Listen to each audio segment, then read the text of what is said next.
2-year-olds around our house now. Hey, everybody. Glad you're aboard. Welcome to the watch event where we're going to be watching together the C-SPAN coverage of the January 6th congressional hearing on the Donald Trump-led insurrection of the United States Capitol. It's just shocking. Rob, a lot's going to come out today. I think it's a big deal what they're going to talk about today. So the focus of tonight's hearings, back in prime time, first time in prime time since the first hearings, the first episode of this summer blockbuster series we've been watching. But the focus tonight is on the 187 minutes. When Donald Trump actively encouraged the insurrection. Yeah. Not did nothing. That's what we're going to hear tonight, Rob, I think. It's not that he didn't do anything. No, he did something. His action was to, not let the federal government interfere in the insurrection. What's the over-under on how many times we're going to hear the phrase dereliction of duty tonight? Well, whatever it is, not enough. Because that's just... You're going to take the over, huh? I'm going to set it at... One of the great phrases. I'm going to set it at 4.5. Would you take the over on 4.5? Yeah. Oh, yeah, I would take the over on 4.5. Yeah, for sure. Okay, I'll start a little... we should have had a ticker on the screen here. We'd planned this stuff ahead of time. That could have been easy to do. Well, we've been busy since this morning. Yeah, well, we were talking to astrophysicist Paul Wallace just hours ago. And yeah. But I changed my setup, by the way, just, a little casual chit-chat. Of course. So I got every week. Just little improvements every week. Hi, Alex. Good to see you with us from Florida. Nice to have you aboard. Hey, I think there's going to be a lot here that comes out where they're going to say, look, Donald Trump called these people into action. When they went into action, he didn't publicly speak out until he realized they had done all that they could do. Yeah. The reason it took this 187 minutes, and I also heard they might play cuts from the recording that he made on the 7th that came out on Thursday, January 7th. Took them an hour of filming to get the 3 minutes worth of video that he put out. Wow. Have you ever, Rob, you and I have made videos before. We've made them, in private settings, just staring at a camera. We've made them in public settings. Has it ever taken you an hour to get the cut right for a 3-minute video? No. What could be going on where they had to say, nope, that's not it. Do it again. Do it again. Do it again. You think it was just delivery? I think it might have been more than delivery. I think it might have been. I briefly hosted a television show called Go Northwest Arkansas. Cable television? Go NWA. Yes, it was a cable television show. I love that. Where I would interview small business owners and they would tell me about their business. And so we would shoot the intros and outros and, all that. And I used to joke with our camera person and producer that I was one take Rob.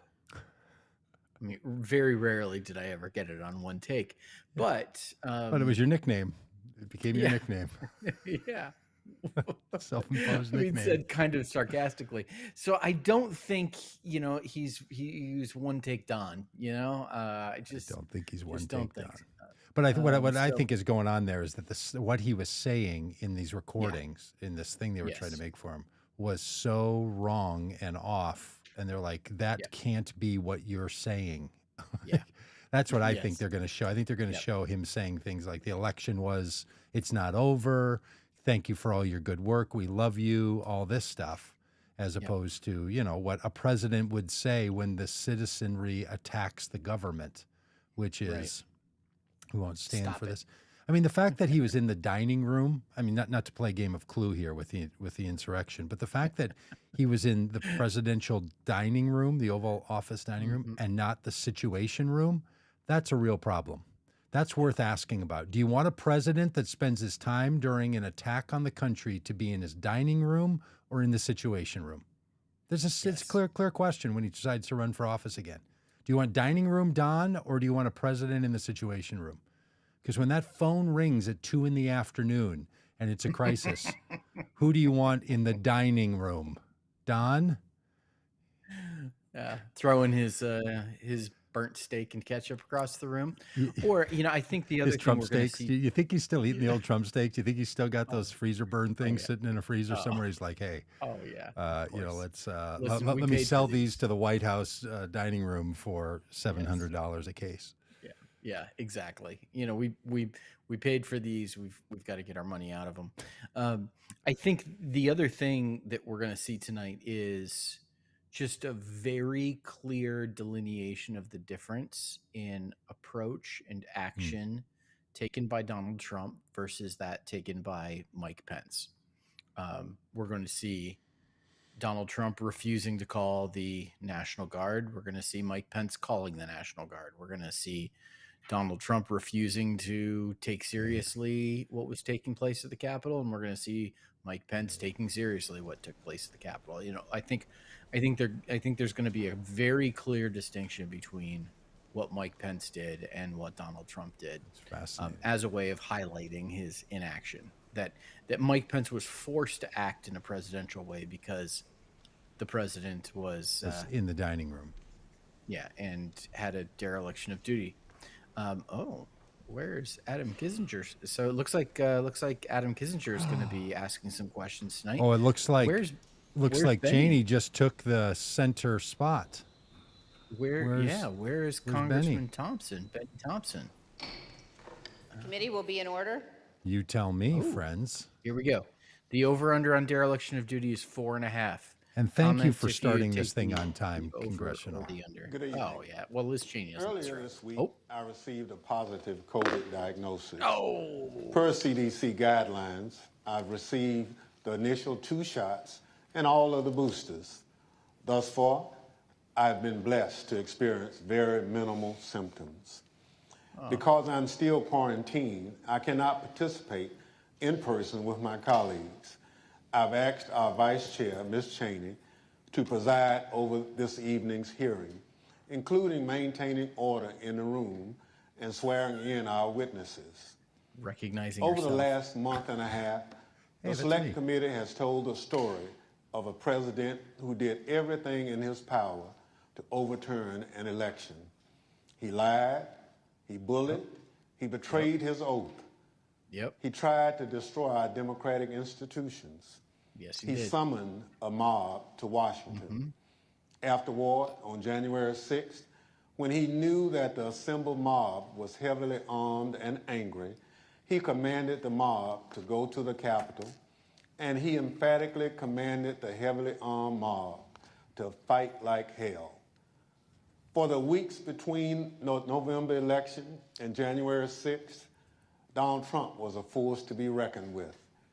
He shrugged off the factuality and legality correct, sober advice of his knowledgeable and sensible advisors. Instead, he recklessly blazed a path of lawlessness and corruption, the cost to which democracy be damned. And then he stopped. For 187 minutes on January 6th, this man of unbridled destructive energy could not be moved, not by his aides, not by his allies, not by the violent chants of rioters or the desperate pleas of those facing down the riot.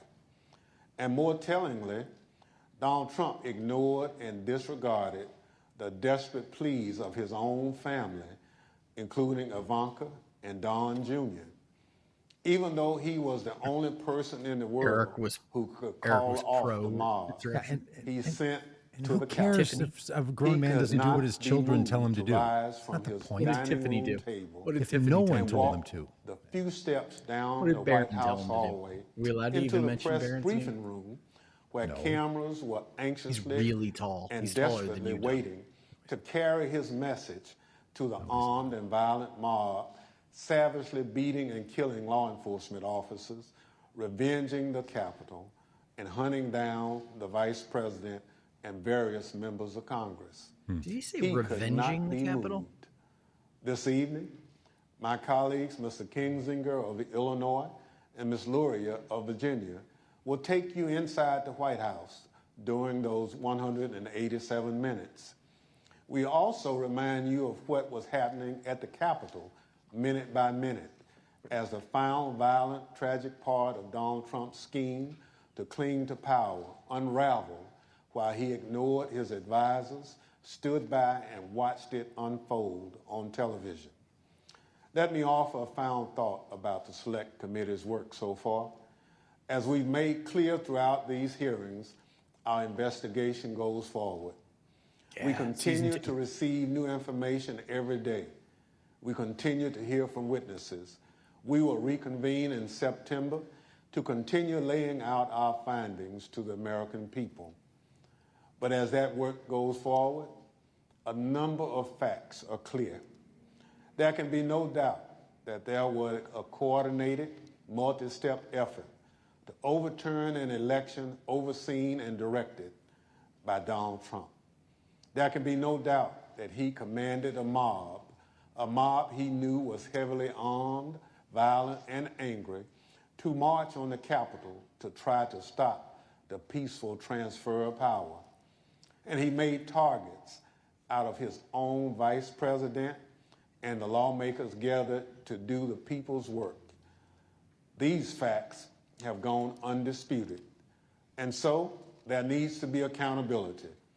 Accountability under the law. Accountability to the American people.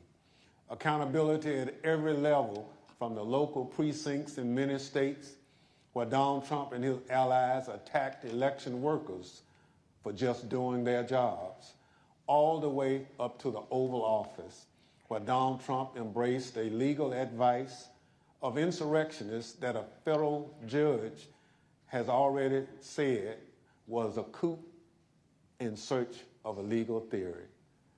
Our democracy withstood the attack on January 6th. If there's no accountability for January 6th, for every part of this scheme, I fear that we will not overcome the ongoing threat to our democracy.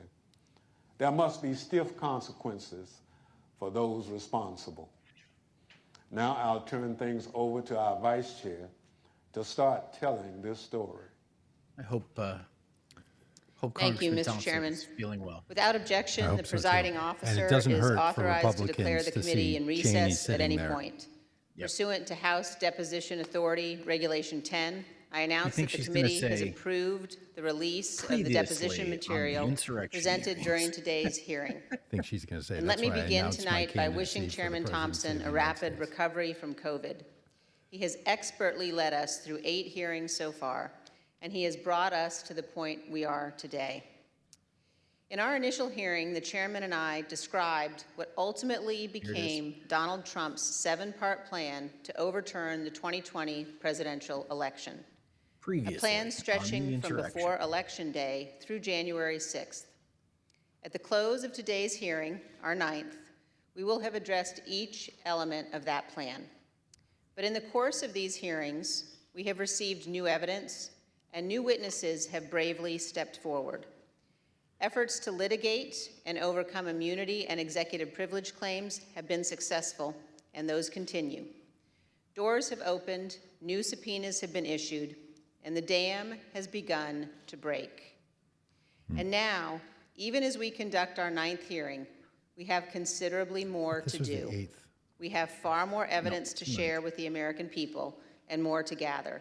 Are you So our questioning Liz committee will Cheney, spend Doug? August pursuing emerging voted for information Donald on Trump. multiple fronts before convening not further trustworthy. hearings this September. Today, we know far more about the president's plans and actions to overturn the election than almost all members of Congress did when President Trump was impeached on January 13th, 2021, or when he was tried by the Senate in February of that year. 57 of 100 senators voted to convict President Trump at that time. And more than 20 others said they were voting against conviction because the president's term had already expired. At the time, the Republican leader of the United States Senate said this about Donald Trump. A mob was assaulting the Capitol in his name. These criminals were carrying his banners, hanging his flags, and screaming their loyalty to him. It was obvious that only President Trump could end this. He was the only one. Leader McConnell reached those conclusions based on what he knew then, without any of the much more detailed evidence you will see today. Lawlessness and violence began at the Capitol on January 6, 2021, before 1 p.m., and continued until well after darkness fell. What exactly was our Commander-in-Chief doing during the hours of violence? Today, we address precisely that issue. Everything you've heard in these hearings thus far will help you understand President Trump's motives during the violence. You already know Donald Trump's goal: to halt or delay Congress's official proceedings to count certified electoral votes. You know that Donald Trump tried to pressure his vice president to illegally reject votes and delay the proceedings. You know he tried to convince state officials and state legislators to flip their electoral votes from Biden to Trump. And you know Donald Trump tried to corrupt our Department of Justice to aid his scheme. But by January 6th, none of that had worked. Only one thing was succeeding on the afternoon of January 6th. Nice. Only one thing was achieving President Trump's goal. This is the way to say it. The angry, armed mob President Trump sent to the Capitol broke through security, invaded the Capitol, and forced the vote counting to stop. That mob was violent and destructive, and many came armed. As you will hear, Secret Service agents protecting the vice president were exceptionally concerned about his safety and their own. Texted it. Republican leader Kevin McCarthy was scared, as were others in Congress, even those who themselves helped to provoke the violence. And as you will see today, Donald Trump's own White House counsel, his own White House staff, members of his own family, all implored him to immediately intervene to condemn the violence and instruct his supporters to stand down, leave the Capitol, and disperse. Really want to In see the text from multiple hours, Tiffany. he would not. Donald Trump would not get on the phone and order the military or law enforcement agencies to help. And for hours, Donald Trump chose not to answer the pleas from Congress, from his own party, and from all across our nation to do what his oath required. He refused to defend our nation and our Constitution. Yeah, I remember yelling He at the TV, refused do to your do job. what every American president must. In the days after January 6th, Should've tweeted almost that. no one of any political party would defend President Trump's conduct, and no one should do so today. Amen. Thank you, and I now recognize the gentlewoman from Virginia. Thank you, Madam Vice Chair. Article 2 of our Constitution requires that the President swear a very specific oath every 4 years. Every President swears or affirms to faithfully execute the office of President of the United States and, to the best of their ability, preserve, protect, and defend the Constitution of the United It's a little States. strange that ability is capital. The President also assumes the constitutional duty to take care that our nation's laws be faithfully executed and is the commander-in-chief of our military. Our hearings have shown the many ways in which President Trump tried to stop the peaceful transfer of power in the days leading up to January 6th. Really good. With each step of his plan, he betrayed his oath of office and was derelict in his duty. Tonight, we will further examine President Trump's actions on the day of the attack on the Capitol. Early that afternoon, President Trump instructed tens of thousands of supporters at and near the Ellipse rally, a number of whom he knew were armed with various types of weapons, to march to the Capitol. After telling the crowd to march multiple times, he promised he would be with them and finished his Till the end of remarks the age. at 1:10 p.m. like this. We're going to walk down, and I'll be there with you. We're going to walk down. We're going to walk down anyone you want, but I think right here we're going to walk down to the Capitol. So let's walk down Pennsylvania Avenue. Wow. I mean, he told By them this to walk time, to the the Capitol. vice president was in the Yep. Capitol. The joint session of Congress to certify Joe Biden's victory was underway, and the Proud Boys and other rioters had stormed through the first barriers and begun the attack. Radio communications from law enforcement informed Secret Service and those in the White House Situation Room of these developments in real time. Who was At in the the direction situation of room? President Trump, thousands more rioters marched Not from the Trump. ellipse to the Capitol, and they joined the attack. As you will see in great detail tonight, President Trump was being advised by nearly everyone to immediately instruct his supporters to leave the Capitol, disperse, and halt the violence. Virtually everyone told President Trump to condemn the violence in clear and unmistakable terms. And those on Capitol Hill and across the nation begged President Trump to help. But the former president chose not to do what all of those people begged. He refused to tell the mob to leave until 4:17, when he tweeted out a video statement filmed in the Rose Garden, ending with this. So go home. We love you. You're very special. You've seen what happens. You see the way others are treated that are so bad and so evil. I know how you feel. But go home and go home in peace. It's unbelievable that he said By that. that It's a time, little under, just two pipe for bombs had been context, found it's at a little locations under near the 2 Capitol, miles including between where the the vice ellipse president and the elect Capitol. was conducting a meeting. Would take the Hours crowd of hand-to-hand about combat 35, 40 had minutes to seriously walk injured there. scores of law enforcement officers. The Capitol had been invaded, the electoral count had been halted as members were evacuated. Rioters took the floor of the Senate. They rifled through desks and broke into offices, and they nearly caught up to Vice President Pence. Guns were drawn on the House floor, and a rioter was shot attempting to infiltrate the chamber. We know that a number of rioters intended acts of physical violence against specific elected officials. We know virtually all the rioters were motivated by President Trump's rhetoric that the election had been Virtually is stolen, not the right word in this and they felt they needed to take their country back. This hearing is principally about what happened inside of the White House that afternoon. From the time when President Trump ended his speech until the moment when he finally told the mob to go home, a span of 187 minutes, more than 3 hours. What you will learn is that President Trump sat in his dining room and watched the attack on television, Dining while room his done. senior-most staff, closest advisors, and family members begged him to do what is expected of any American president. Yep. I served proudly for 20 years as an officer in the United States Navy.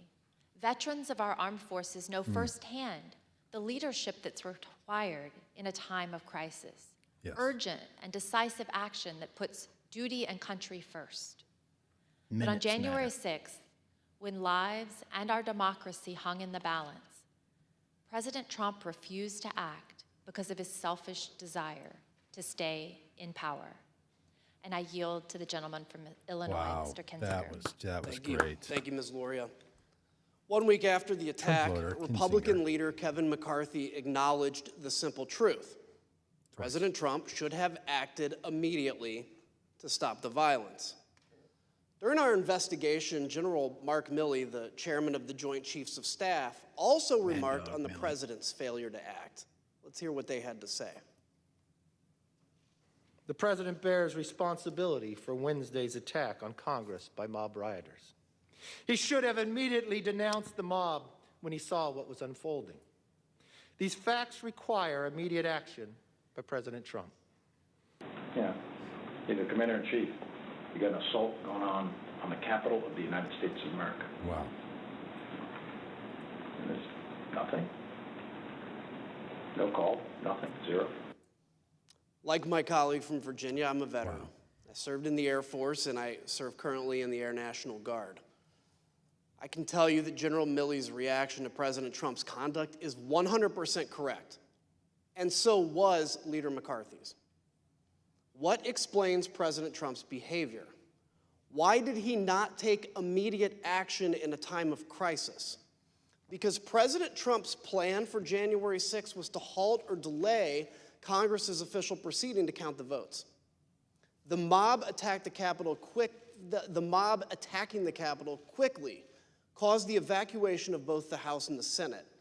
The count ground to an absolute halt and was ultimately delayed for hours.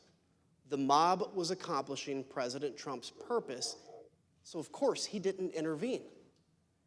Here's what will be clear by the end of this hearing. President Trump did not fail to act during the 187 minutes between leaving the ellipse and telling the mob to go home. He chose not to act. He chose to act. But there were hundreds that day who honored their oaths and put their lives on the line to protect the people inside the Capitol and to safeguard our democracy.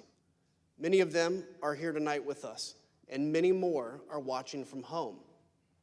As you already know, and we'll see again tonight, their service and sacrifice shines a bright light on President Trump's dishonor and dereliction of duty.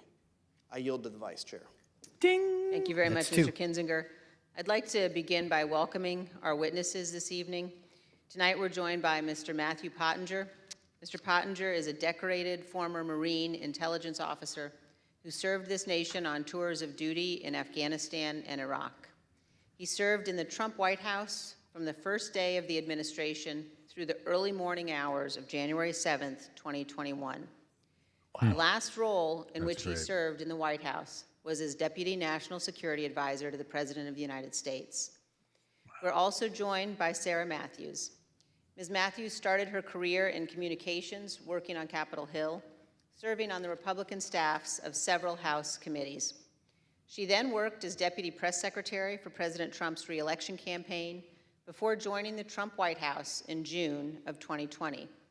She served there as Deputy Press Secretary and Special Assistant to the President until the evening of January 6th, 2021. In other words, super I will insiders. now swear in our right? witnesses. Super Witnesses will please stand reminding and us that raise this their is a right congressional hands. hearing, and what they're about to do is under oath, under the force of law, You as swear opposed to or anybody else affirm saying anything. under So this penalty little of part, I perjury talk that over the 9 times testimony now. you are about to give is the Super important. truth, But the these whole two truth, are, and like nothing others, but the almost truth. everyone else, So help you super God. insiders in the Trump world. Lifers. Yeah. Thank you. You may be seated. With and let the really no record political reflect that common the witnesses sense at answered all to in be the working for affirmative. this man up till this point. Thank But you both they're again insiders. for being here tonight. Well, Mr. Pottinger, thank you for your service to the nation as well as for joining us this evening. Can you please briefly explain what your responsibilities were as Deputy National Security?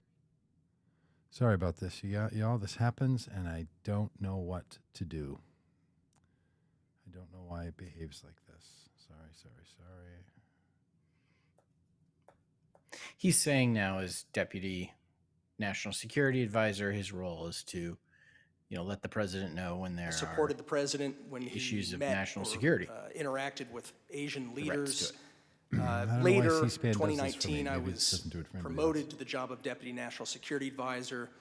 In that role, I was the chairman of the Deputies Committee. That's an NSC meeting of all of the deputy cabinet secretaries. We would settle It was Grand important Poobah of matters the number twos. of national policy related to our national security, and we would also tee up options for the president and for his cabinet members. It was, I felt then, as I do now, that it was a privilege to serve in the White House. I'm also very proud of President Trump's foreign policy accomplishments. We were able to finally compete with China. We were also able to broker peace agreements between Israel and 3 Arab states. I mean, those are some examples of the types of policies that I think made our country safer. Thank you, Ms. Pottinger. And were you in the White House during the attack on the Capitol on January 6th? For most of the day I was in the White House, although when the president was speaking at the rally, I was actually off-site at a scheduled meeting with India's ambassador to the United States. The National Security Council staff was not involved in organizing the security for what was a domestic event, the rally, but I did return to the White House Domestic at roughly terrorism events, 2:30 but p.m. better said. Thank you. And I know my colleagues will have additional questions for you about that afternoon. Let me turn now to you, Ms. Matthews. How did you come to join President Trump's White House staff? Thank you, Showing Madam their Vice bona Chair. fides here, As aren't you they? outlined, That's what I they're doing. am a lifelong Republican, and I joined the Trump reelection campaign in June of 2019. I was one of the first communications staffers actually on board for his reelection campaign. And during that time, I traveled all around the country and met Kayleigh McEnany, who was also working on his reelection campaign. I worked there for a year, and I formed a close relationship with Miss McEnany, and she moved over to the White House in April of 2020 to start as White House press secretary, and she brought over a group of campaign staff with her, and so I joined her over at the White House in June of 2020 to start as her deputy. And were you, Ms. Matthews, at work in the White House on January 6th? Yes, I was working out of the West Wing that day. Thank you. And now I'd like to recognize the gentlewoman from Virginia and the gentleman from Illinois. So they're showing themselves to be true insiders, still Thank you, Madam committed Vice to Chair. the things As of you've seen in our prior hearings, President Trump the summoned the administration. mob to D.C. on January 6th. Before he went on stage, he knew some of them were armed and prepared for combat. During his speech, he implored them to march to the Capitol, as he had always planned to do.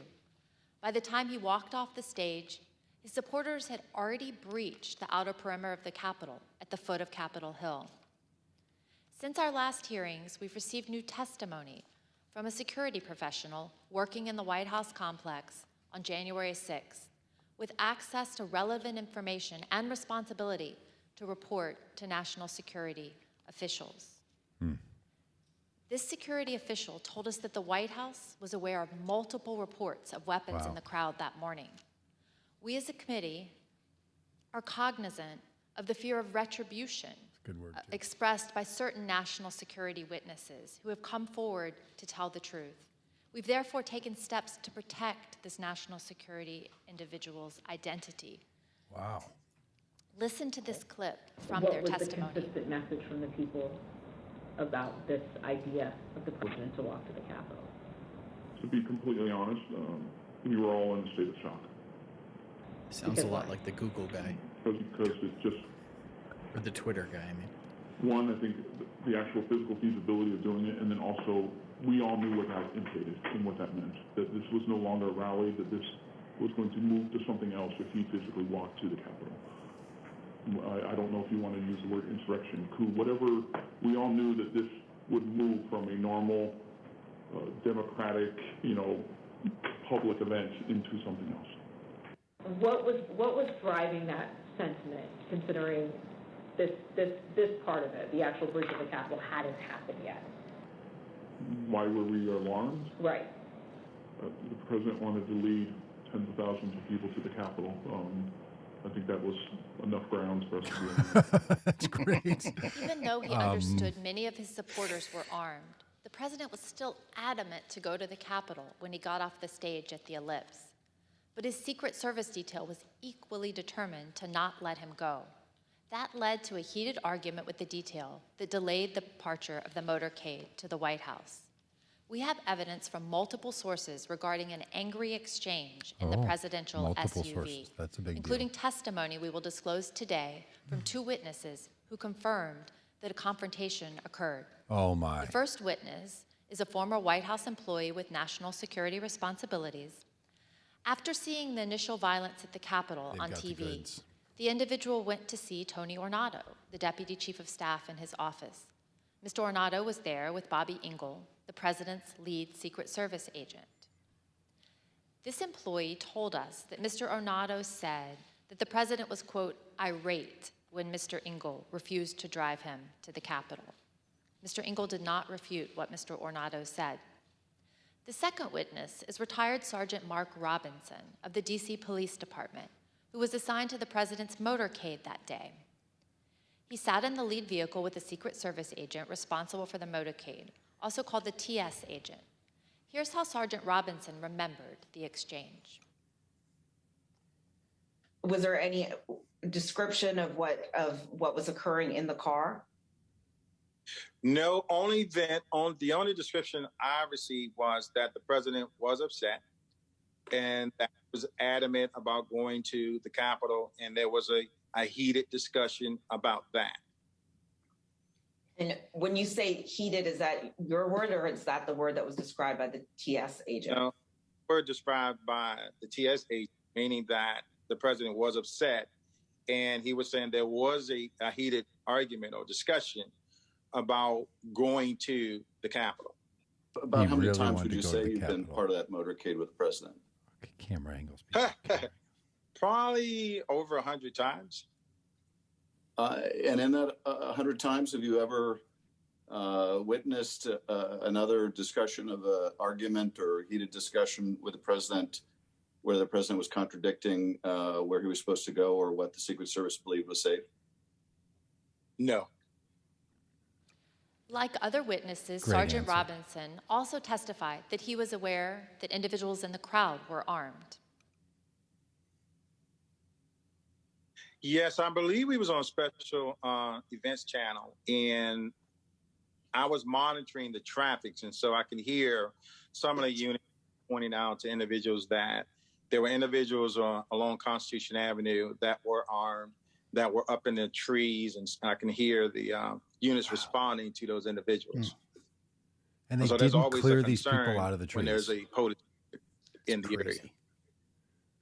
And like other witnesses, Sergeant Robinson told us that the president still wanted to travel to the Capitol, even after returning to the White House. So at the end of the speech, what was the plan supposed to be?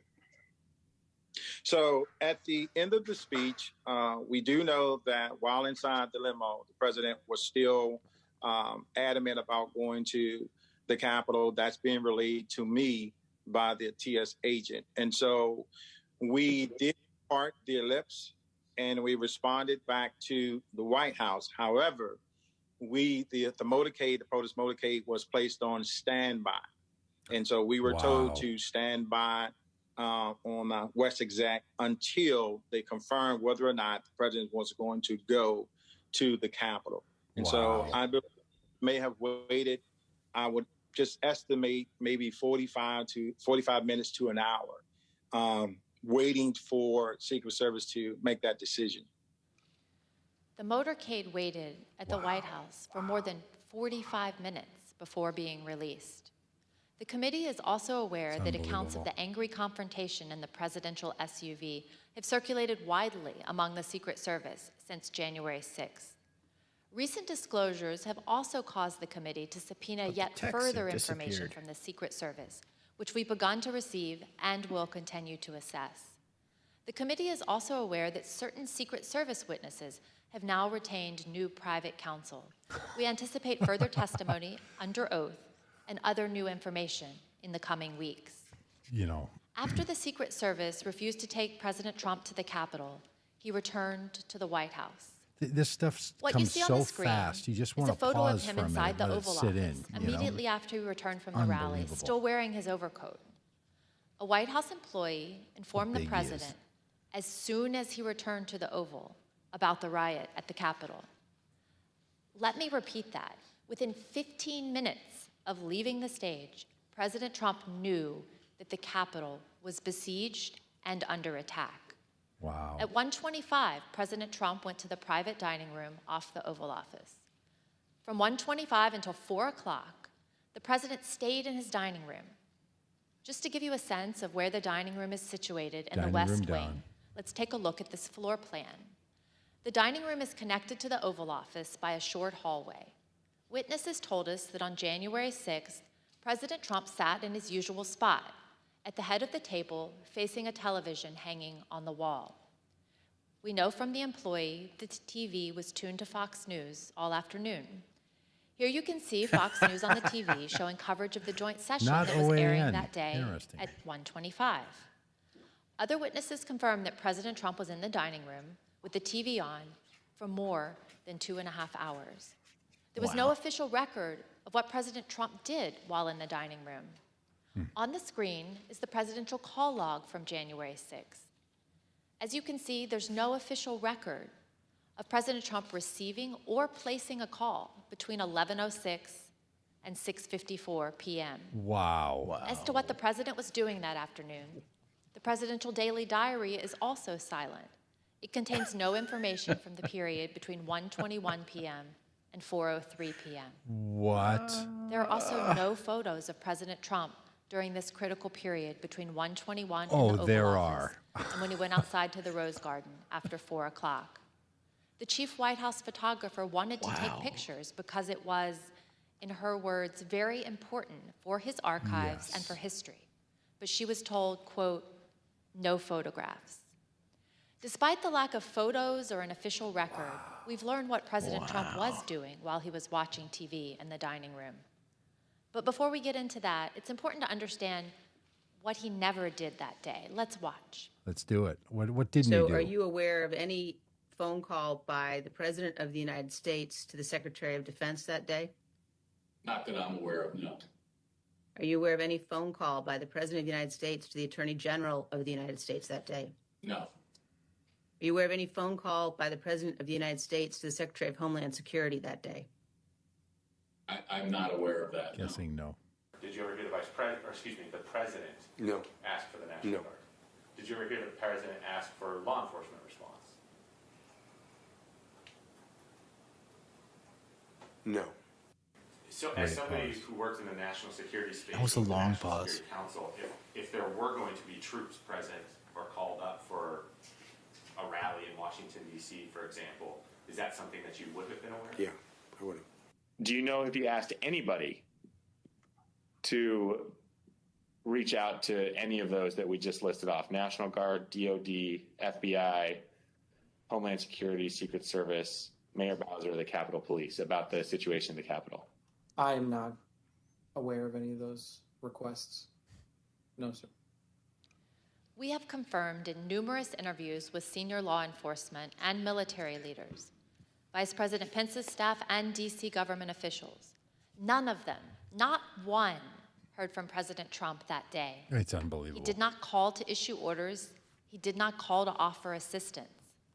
This week, we received additional testimony from yet another witness about why the president didn't make any efforts to quell the attack. The former White House employee with national security responsibilities told us about a conversation with senior advisor Eric Hirschman and Pat Cipollone, Wow. the top White House lawyer. This conversation was about a pending call from the Pentagon seeking to coordinate on the response to the attack. Mr. Holy Hirschman cats. turned to Mr. Cipollone and said, the president didn't want to do anything. And so Mr. Cipollone had to take the call himself. So Wow. if President Trump wasn't calling law enforcement or military leaders, what did President Trump spend his time doing that afternoon while he first settled into the dining room? He was calling senators to encourage them to delay or object to the certification. Wow. Here's Kayleigh McEnany, his press secretary, to explain. All right, then it says back there, and he wants list of senators. And then he's calling them one by one. Do you know which ones he called? To the best of my recollection, no. As I say in my notes, he wanted a list of the senators, and I left him at that point. Because the presidential call Calling log the is empty, senators. we do not yet know precisely which senators President Trump was calling. Because he But we cared do about know himself, from Rudy not the Giuliani's country. phone records that President Trump also called him at 1:39, after he had been told that Why the is it not riot in the was call log? underway at the Capitol.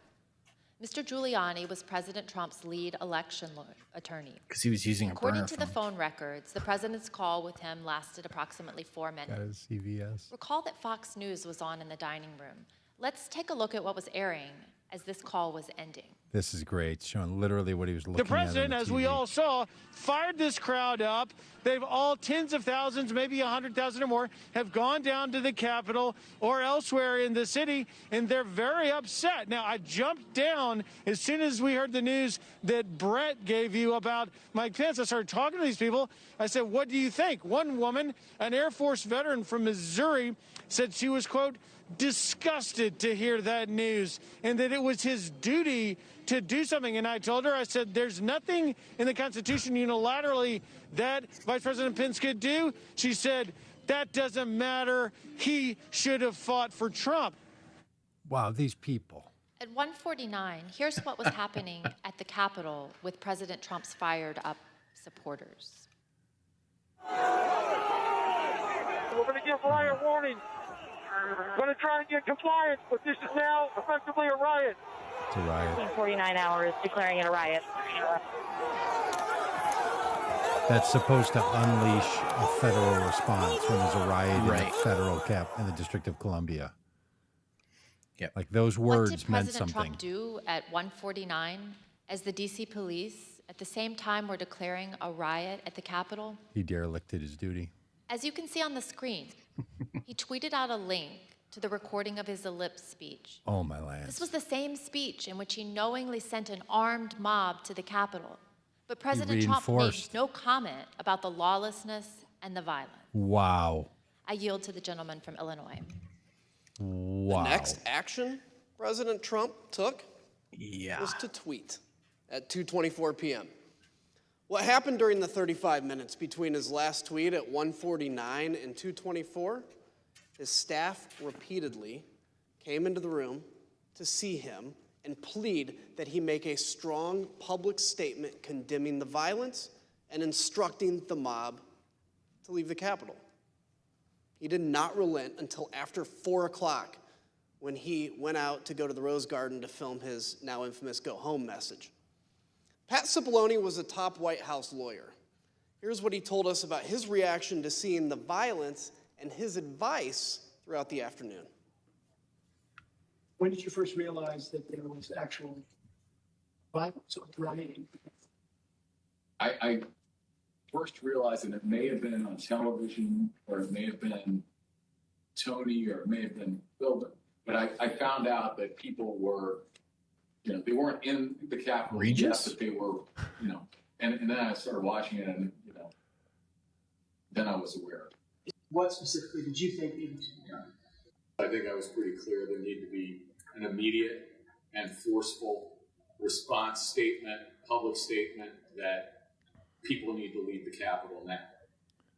My question is exactly that. That it sounds like you, from the very onset of violence at the Capitol, right around 2 o'clock, were pushing for a strong statement that people should leave the Capitol. Is that right?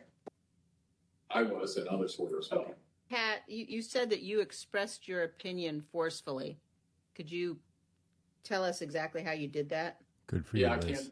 can't, don't have, I have to, on the privilege issue, I can't talk about conversations with the president, but I can generically say that I said, people need to be told, there needs to be a public announcement fast that they need to leave the Capitol.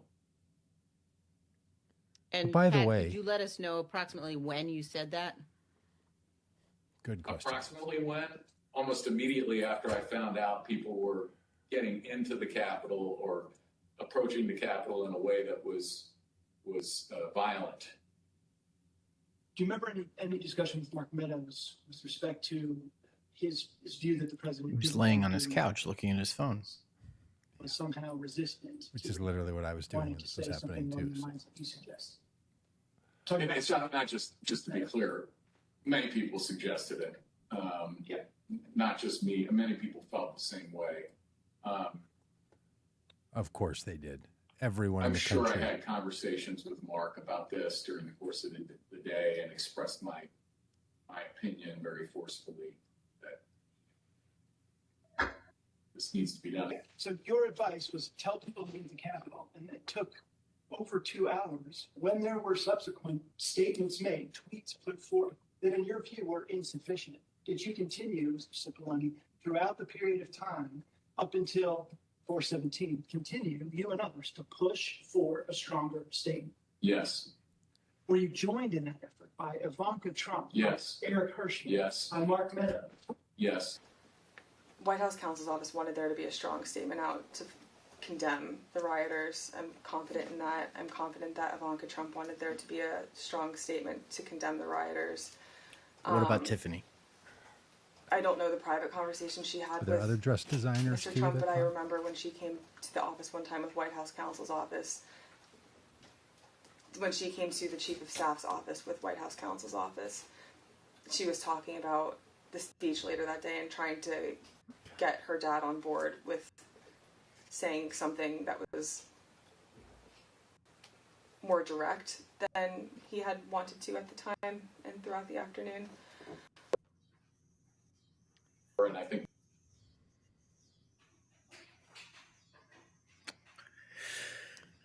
Sorry, I don't know why. Yeah, I mean, it's just crystal clear that everybody was on the same page except Donald Trump. And speaking of being on the page, I got to get this page to reload properly. Yeah, and look, the other thing is Pat Cipollone is the attorney to the presidency, right? Yeah. He shouldn't be given political for the most part, advice. I remember the both of us going down together. Never going should back, getting this on guy phone have to be calls. saying something. He was also very clearly expressing this view. Pat Cipollone and Cassidy Hutchinson, an aide to Chief of Staff Mark Meadows, Unbelievable. also told us about the Hang Mike Pence chants. As you will see, Mr. Cipollone recalled conversations about those chants in the West Wing, but he relied on executive privilege to maintain confidentiality over his and others' direct communications with the president. Although Mr. Cipollone was unwilling to provide more detail, Ms. Hutchison provided more explicit information, filling in those blanks. See that for yourself. It wasn't until Mark hung up the phone, handed it back to me, I went back to my desk. A couple minutes later, him and Pat came back, possibly Eric Hirschman too. I'm pretty sure Eric Hirschman was there. But I'm confident it was Pat that was there. I remember Pat saying something to the effect of, Mark, we need to do something more. They're literally calling for the vice president to be effing hung. And Mark had responded something to the effect of, you heard him, Pat. He thinks Mike deserves it. He doesn't think they're doing anything wrong. To which Pat said something, this is effing crazy. We need to be doing something more. Briefly stepped into Mark's office. Do you remember any discussion at any point during the day about rioters at the Capitol chanting "Hang Mike Pence"? Yes, I remember hearing that about that. Yes. Yeah. I don't know if I observed that myself on TV yet. I'm just curious. I understand the privilege line you've drawn, but do you remember what you can share with us about the discussion about those chants, the "Hang Mike Pence" chants?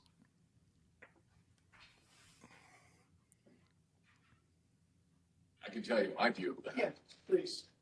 My view of that is outrageous. And for anyone to suggest such a thing as the Vice President of the United States, for people in that crowd to be chanting that, I thought it was terrible. I thought it was outrageous and wrong. And They're I just expressed not that very words. clearly. Truly not words. They literally built Conversation with gallows. Mr. Meadows, though, did you specifically raise a concern with the vice president with him, and how did he respond?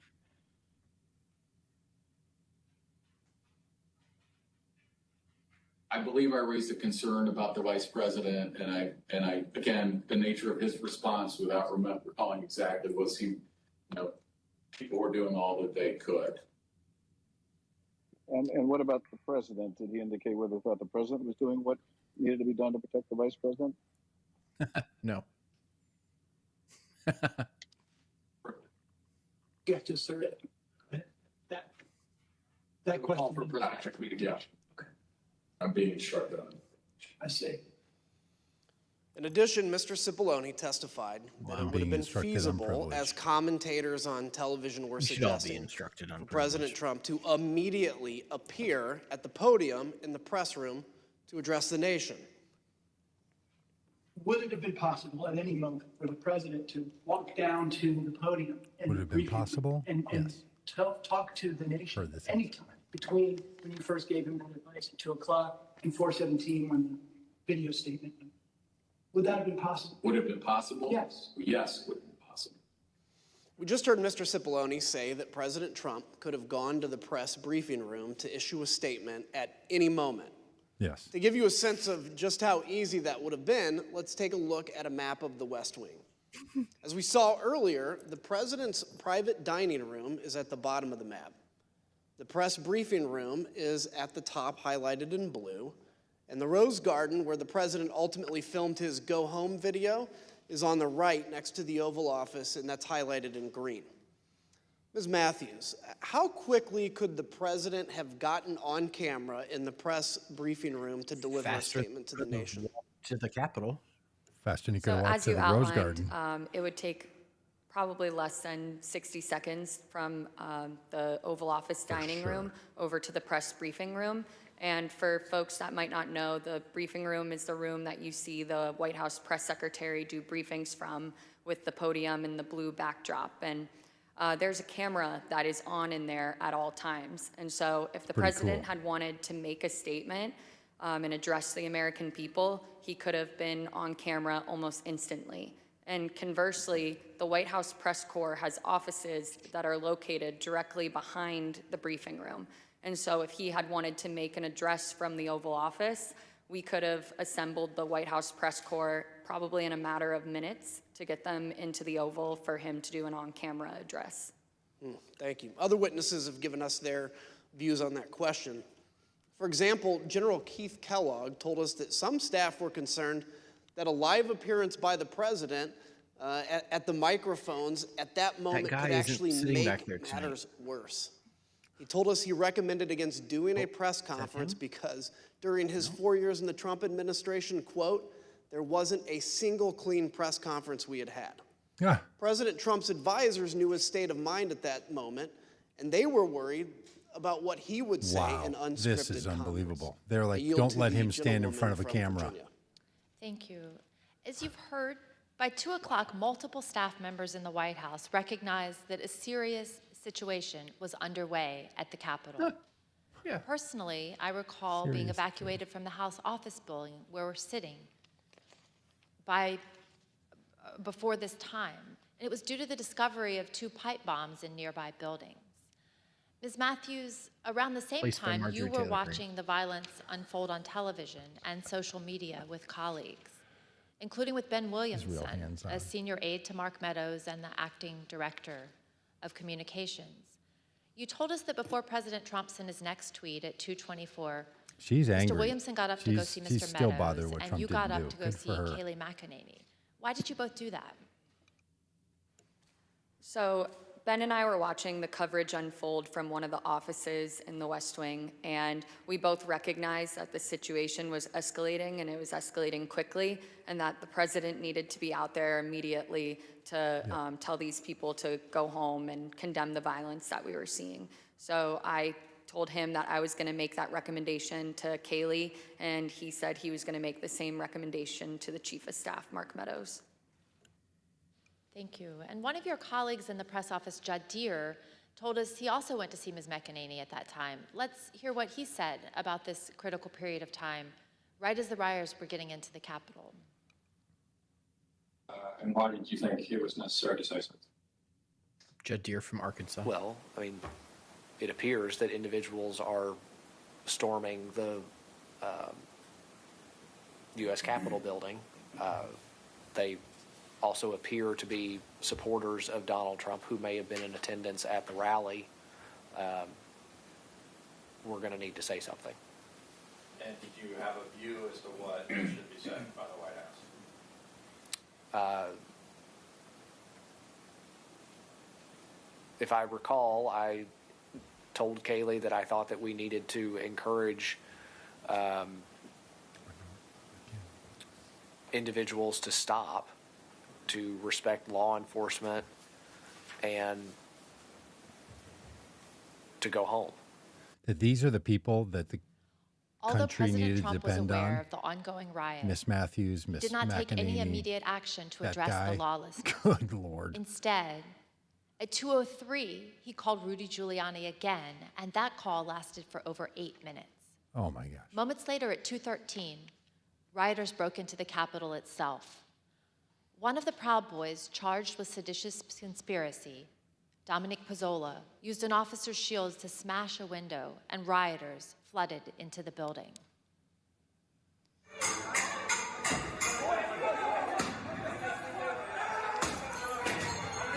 They really do need to keep showing this stuff so people recognize what it was. horrific.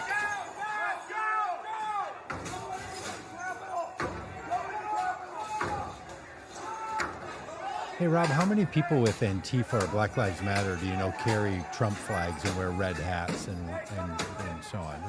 Have you None. seen any?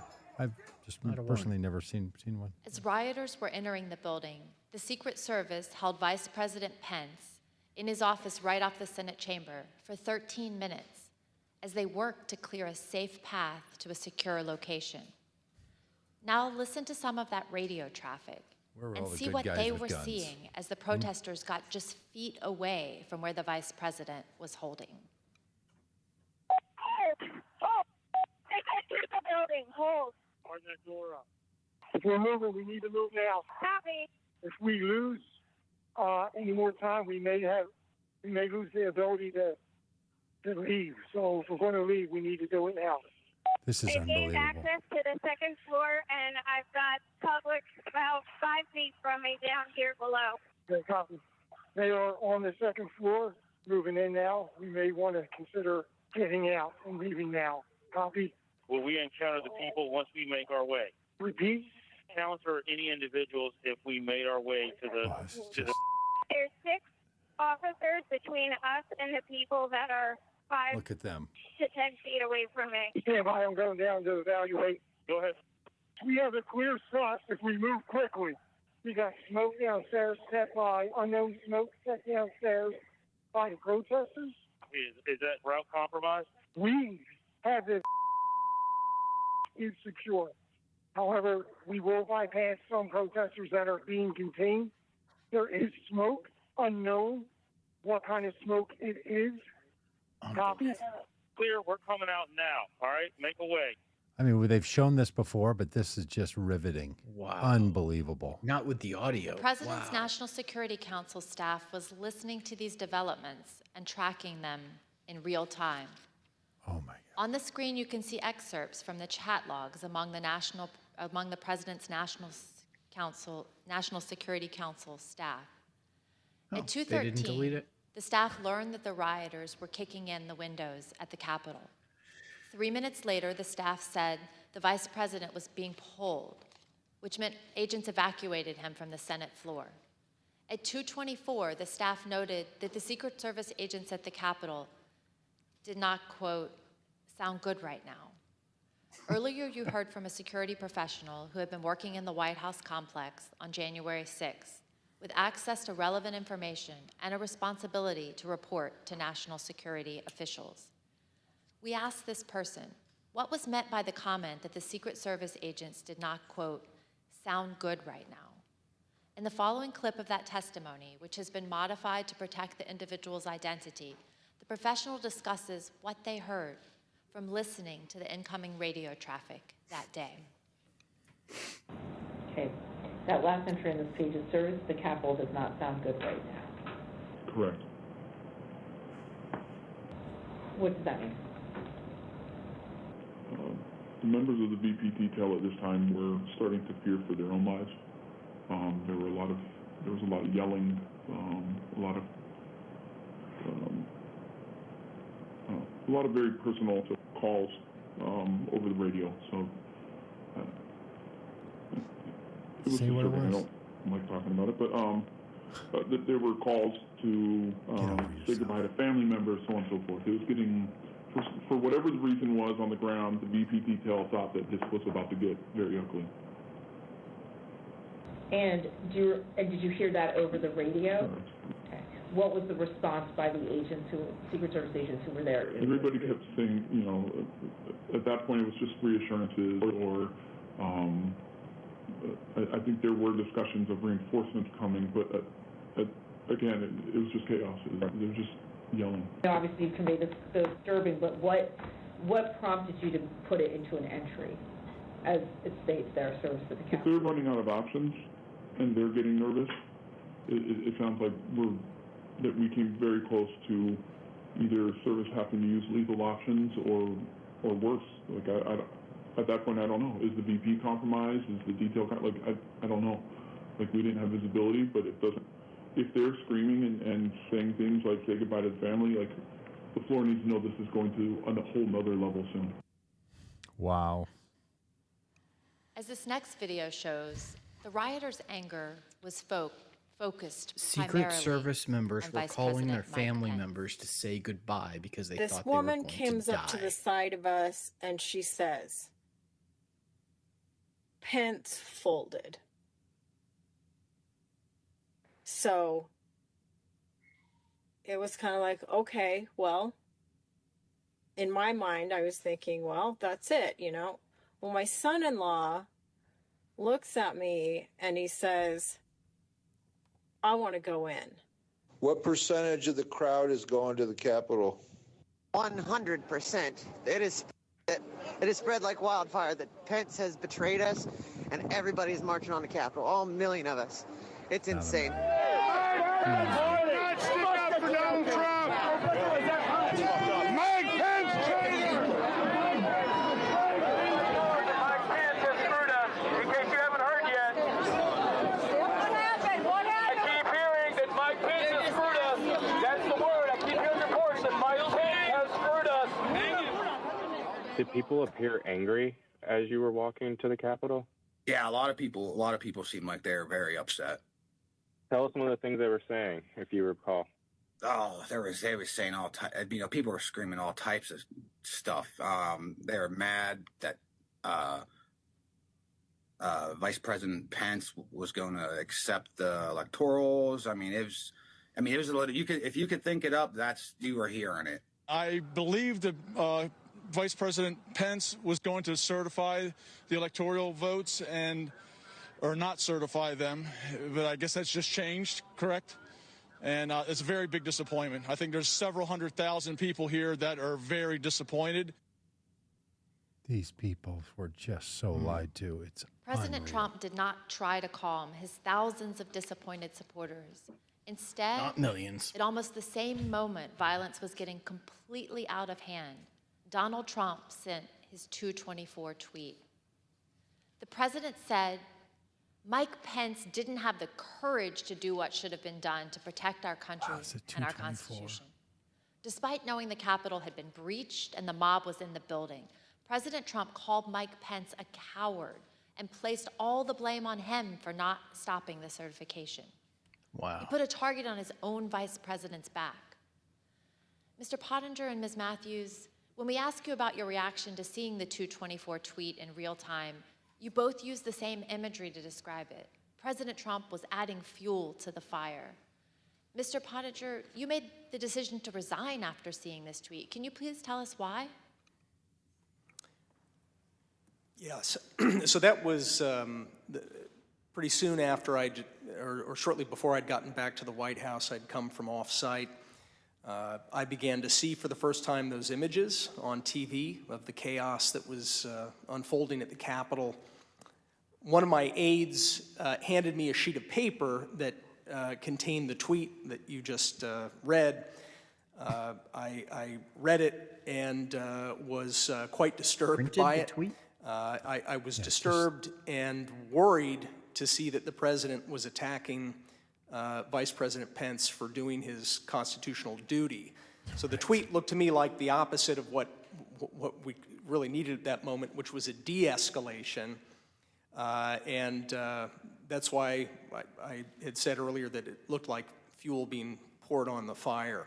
So that was the moment that I decided that I was going to resign, that would be my last day at the White House. I simply didn't want to be associated with Such political with the courage. events that were unfolding on the Great Capitol. Classic. Thank you. And Ms. Matthews, The what run-up was your didn't reaction bother to him the at all. president's tweet Yeah. All about the other Vice stuff, President Pence? totally okay with. So it was obvious that the situation at the Capitol was violent and escalating quickly. And so I thought that the tweet about the vice president was the last thing that was needed in that moment. And I remember thinking that this was going to be bad for him to tweet this because it was essentially him giving the green light to these people, telling them that what they were doing at the steps of the Capitol and entering the Capitol was okay, that they were justified in their anger. Yep. And he shouldn't have been doing that. He should have been telling these people to go home and to leave and to condemn the violence that we were seeing. And I'm someone who has worked with him. You know, I worked on the campaign traveled all around the country going to countless rallies with him, and I've seen the impact that his words have on his supporters. They truly latch on to every word and every tweet that he says, and so I think that in that moment, for him to tweet out the message about Mike Pence, it was him pouring gasoline on the fire and making it much worse. Thank you both. And let's watch what others also told us about their reactions to this tweet.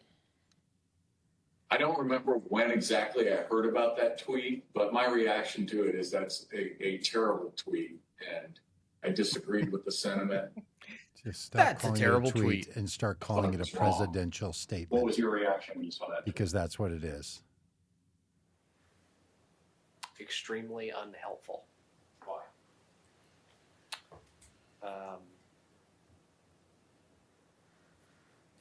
It wasn't the message that we needed at that time. It wasn't going to. The scenes at the U.S. Capitol were only getting worse at that point. This was I not need going to potato help chips. that. Were you concerned it could make it worse? Certainly. Ms. Hutchinson, what was your reaction when you saw this tweet? As a staffer that works to always represent the administration to the best of my ability and to showcase the good things that he had done for the country, I remember feeling frustrated, disappointed, and really, it felt personal. It was really sad. As an American, I was disgusted. As an American, I was disgusted. It As a was Republican, Unpatriotic. just It a little was disappointed. un-American. We were watching the Capitol building get defaced over a lie. The worker at the 11th hour. As you will see, at 2:26, the vice president had to be evacuated to safety a second time and came within 40 feet of the rioters. The attack escalated quickly right after the tweet.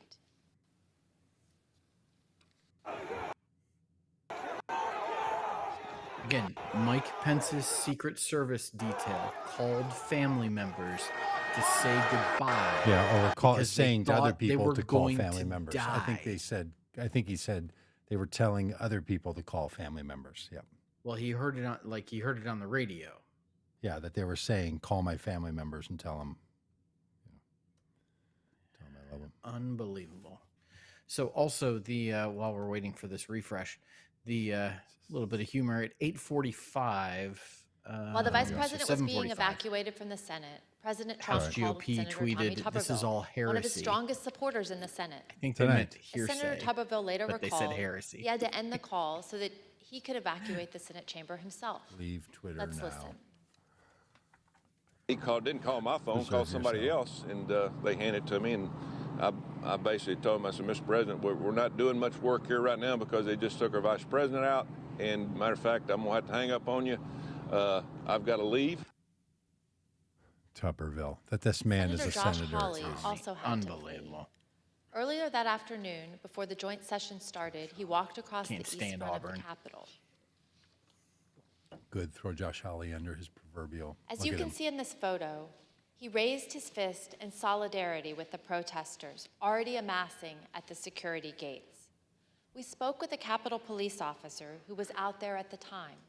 She told us that Senator Hawley's gesture riled up the crowd, and it bothered her greatly because he was doing it in a safe space, protected by the officers and the barriers. Right.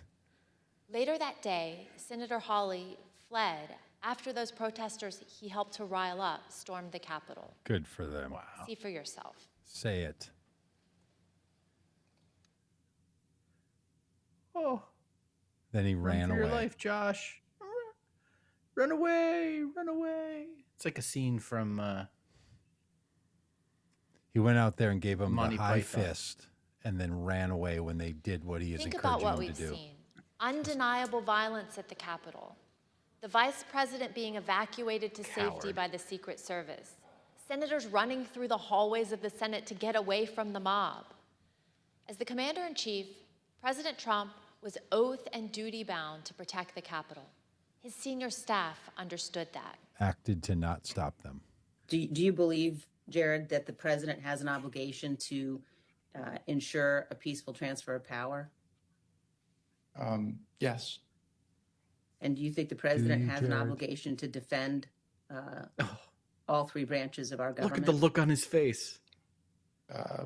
I believe so.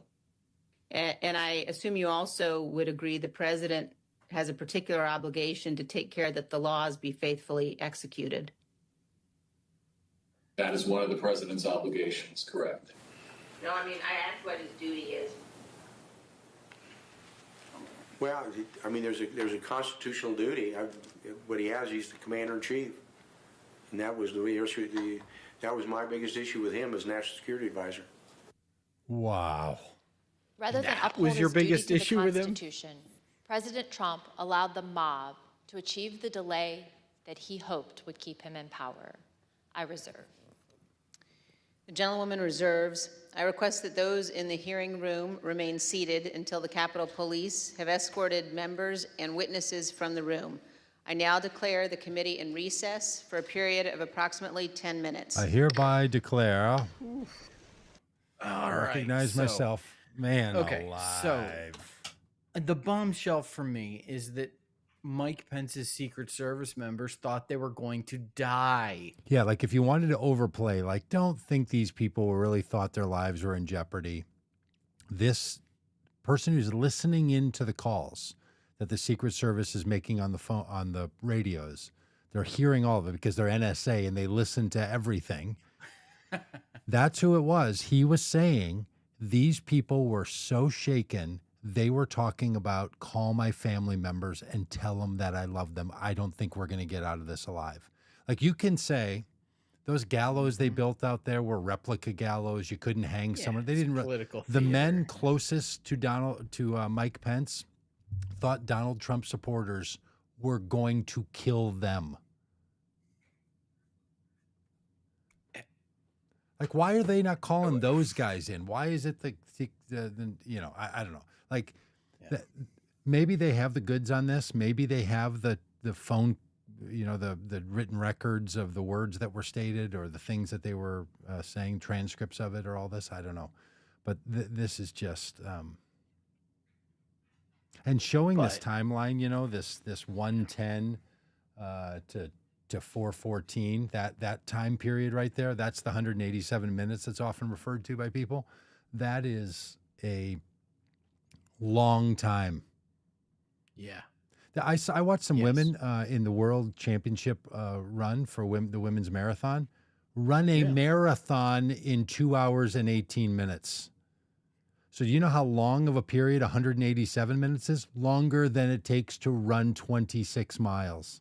It's a really long time. That Donald Trump sat in his private Oval Office dining room. Do you think there's a record on what he ordered to snack on and to eat? Because I bet that detail exists somewhere in the universe of all this. He didn't call the National Security. He didn't call the Defense Department. He didn't call the National Guard, but he did order a chicken sandwich. No, it wasn't a chicken sandwich. Come on. Yeah, it had to be. You know chicken. that. It was It's a chicken. It was. Yeah, It's a chicken sandwich. It was a burnt steak and a Diet hang on. Coke. I missed the apostrophe. It's chicken's sandwich. Look, this point that they're making here is that this guy didn't act because he wanted the outcome to be that the certification would be delayed. Yes. Think about that. His behavior was simply designed to prevent the certification. That's what he was seeking to do from the start.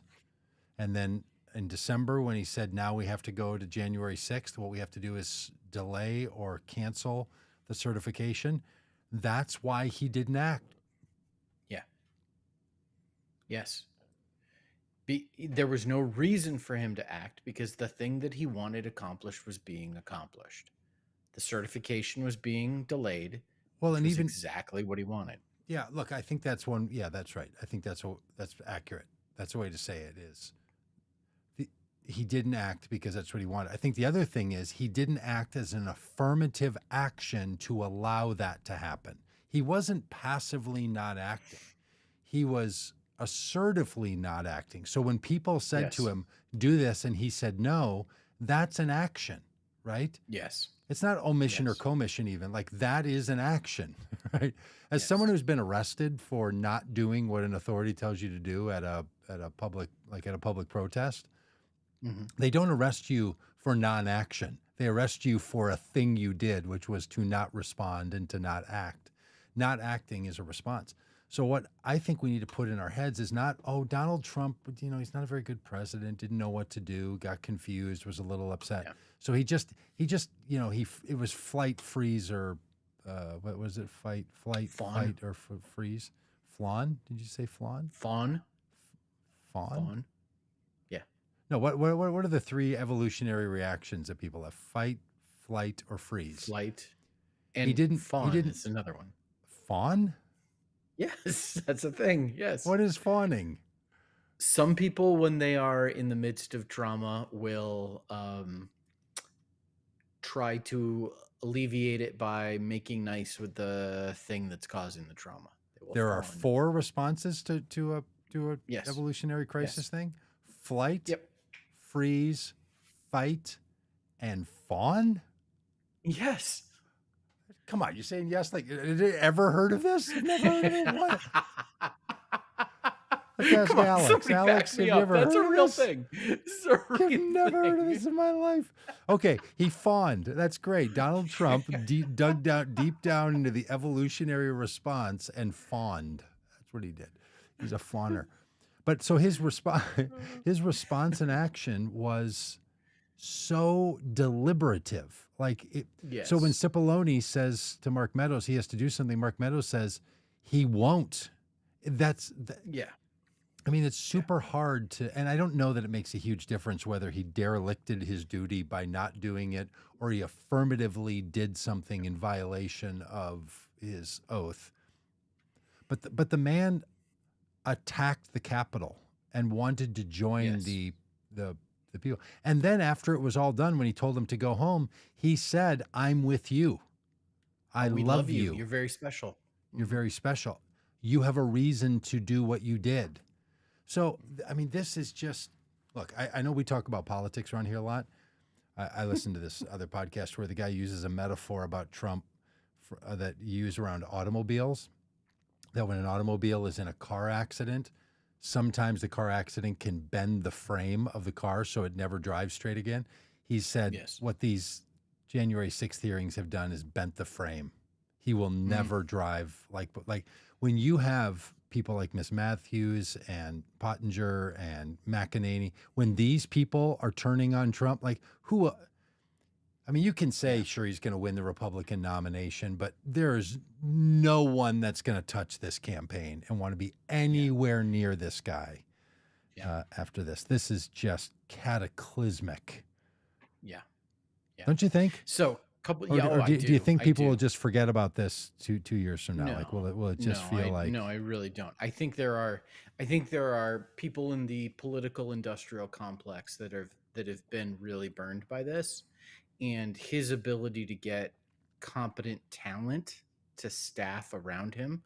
For all of the jokes that he only the best people and all of it. The reality is that it takes a huge staff of people. Yes.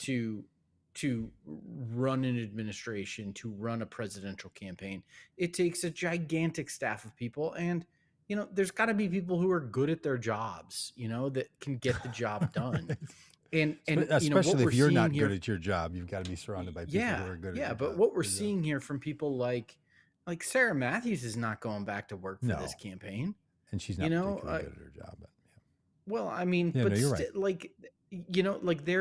right. there are people who will just have other jobs to do and not do these ones. Yeah, and we'll stay away from him. All the people who have any reputation to keep at all are going to stay away. And I'd also just as an aside, I want to point out that Alex from Florida coming in my defense on the fawning thing. Thank you, Alex. Appreciate Alex, you know about Um, fawning is there's 4 natural evolutionary responses. I trust you, Doug, Alex. you need to read a book, Doug. Read a book. Oh, I've read all of them on this. okay. Never once have I ever heard there are 4 responses. I've read copious amounts. I'm like, why have I been lied to my entire life? Well, that is an yeah, important question to ask. Yeah, don't go Can- blaming the victim okay. on this one, my friend. All right, can we talk about I'm the the guy cowardice in of trouble. Josh Hawley? Can we talk about that for a minute? Yes. Yeah, why the they decided cowardice to of- throw him under the bus right there? Because I love it. Well, he has become in many ways a poster boy of the, support of the insurrectionists. Yeah. And it really was wonderful to juxtapose the, fist in the air, I'm a tough guy, I'm Yeah. with you, to Totally. from a safe space to the reality of, I'm running down the escalator and through the Capitol building to get away. Nice. Come on. Yeah. So fantastic. Yeah, and that's that adds something that people were scared and they ran, so it was legitimate. It was also just a shot across the political bow, right? Like, Yes. yeah, Josh Hawley, that guy, yeah, Mr. Fist in the Air. Yep. Was So, scared you for his cracked a life. joke about Melania earlier. Doug, you Mhm. must not have seen the news that Melania has now said and claimed that she did not denounce the violence on January 6th because she didn't know what was happening. Oh, she was busy. Was she somewhere else? Otherwise engaged? She Was said, she well, fawn- okay, was she I've got a quote fawning? from her. Was she She fawning? fawning. I've got a quote from her. On January 6th, 2021, I was fulfilling one of my duties as First Lady of the United States, and accordingly, I was unaware of what was simultaneously transpiring Okay. at the U.S. Capitol building. Look, As with all First Ladies who preceded me, it was my obligation to record the contents of the White House's historic rooms. She was taking inventory, including taking archival photographs of all the renovations. Several months in advance, I'd organized a qualified team of photographers, archivists, and designers to work with me in the White House to ensure perfect execution. As required, we scheduled January 6th to complete the work on behalf of our nation. Yeah, in other words, she has no care or concern for such a Yeah. while she's archiving You know where- those spaces. where I Nobody wa- came you in know and what I said, was "Do you know doing? what was happening?" You know what I was doing? I was helping my son move smoking a into his cigar. new into an apartment in New York City on that day, And yet, and we had just carried stuff upstairs into his room, and he got an alert on my phone on his phone. yeah, I have most notifications turned off because I try to be a sane human being. And he said, "What's going on at the Capitol?" And we immediately jumped on Twitter and, saw what was happening. Like we were not paying attention to what was happening on January 6th. I had other things going on. And then I went to the airport and got on a plane. but it was and, knowable. That's what you're saying. Following the whole thing minute by minute. Yes. There's no reason why Melania Trump should not have known, or any of the many archivists, photographers, and designers who were working with her. None of them got a notification on their phone and said, "Oh, wait a minute, this is a thing." Yeah. I mean, it's just Yeah. It's what's the phrase about conjunity? it challenges- strains it. strains it. Yeah. So the conjunity wasn't present. Yeah. But again, I mean, the other point is, look, you can say Melania didn't do her thing. Donald Trump's daughter or son-in-law, whose job it was sort of to work some deal with Israel and the Arab states, and the White House attorney. None of their jobs involve Yes. this. Donald Trump's job involves this. So that's the thing that's just so mad. All right, hey, let me get my thingy back here. Where's my mouse? I have 3 screens here, and I've lost my pointer. The committee's coming back in. Somebody almost says, "What's the pointer?" I couldn't find it. All right, here we go. Oh, it's just these people are just seriously exhausting Trump They and his clown show of.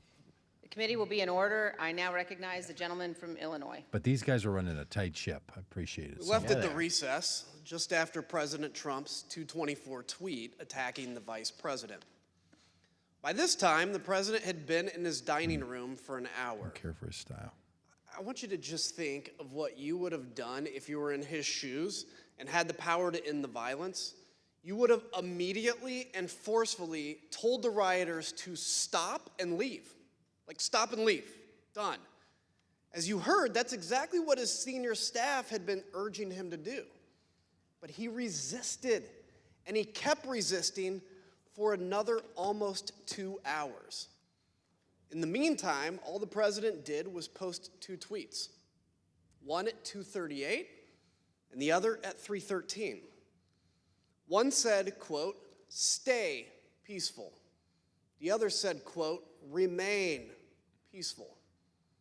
But the president already knew that the mob was attacking the police and had invaded the Capitol.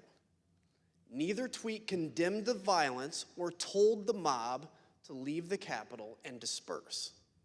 To appreciate how obvious They it were was fawning. that President It's Trump obvious. was not meeting this moment, it's helpful to look at the real-time reactions of his own son, Don Jr., to the first tweet, captured in a series of text messages with Mark Meadows. I'll warn the audience that these messages contain some strong language. As you can see, Call it profanity. Don Jr. first texted Mr. Meadows at 2:53. He wrote, "He's got to condemn this shit ASAP. The Capitol Police tweet is not enough." Mr. Meadows replied, "I am pushing it hard. I agree." Don Jr. responded, "This is one you go to the mattresses on. They will try to fuck his entire legacy if it gets worse." Here's what Don Jr. told us he meant by "go to the mattresses." Go to the mattresses is not a phrase. No, go to the mat. When you say that that Mr. Meadows needs to go to the mattresses on this issue, when you say go to the mattresses, what does that mean? It's just a reference for going all in. I think it's a No, it's Godfather not. reference.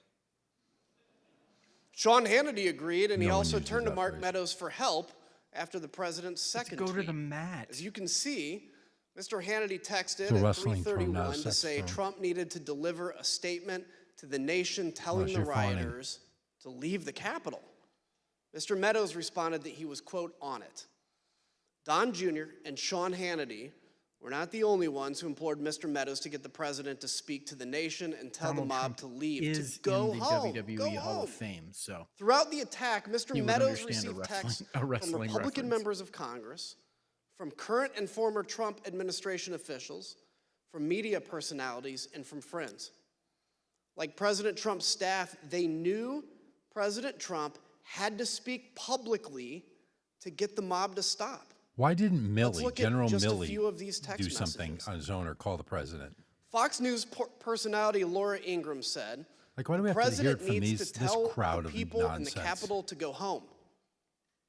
Former Chief of Staff Mick Mulvaney urged Mark, he needs to stop this now. Fox News personality Brian Kilmeade said, "Please get him on TV, destroying everything that you guys have accomplished." Zero. When we interviewed White House counsel Pat Cipollone, he told us that he knew the The president's fact two that they tweets think were he not had enough. a great Let's legacy listen that could to be what he said. tarnished Yes. is unbelievable. And are you I sipping think the wine? question is, did you believe that the tweets were Yes. not anything about your advice to the president? Also eating No, a I cracker. believe It's more like needed to be communion over done. here. Okay, I believed that a public statement needed to be made. When you talk about others on the staff thinking more should be done or thinking that the president needed to tell people to go home, You interested in renting who would you Liz put in Cheney's that cabin category? on Airbnb? Looks cozy. Well, I would put Pat Philbin, Eric Hirschman, overall Mark Meadows, Ivanka. Once Jared got there, Jared, General Kellogg. mean, all honesty, listen to that group of people. You wouldn't hire them to run a Probably missing some, but TCBY franchise. Kaylee, I think, was there, but I don't. What Kaylee was there? Dan Scavino. It's a Just, who's who. I mean, And seriously. who on the staff did not want people to leave the Capitol? On the staff? In the White House, how about? I can't think of anybody, on that day who didn't want people to get out of the. What about Donald Trump? The Capitol wants to, particularly once the violence Say started. it, Liz. No. I mean,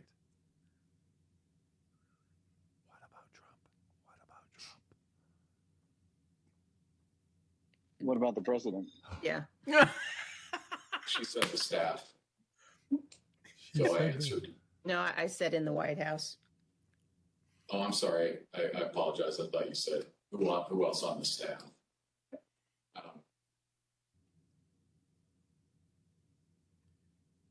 Do I take privilege on this? I can't reveal communications, but obviously I think,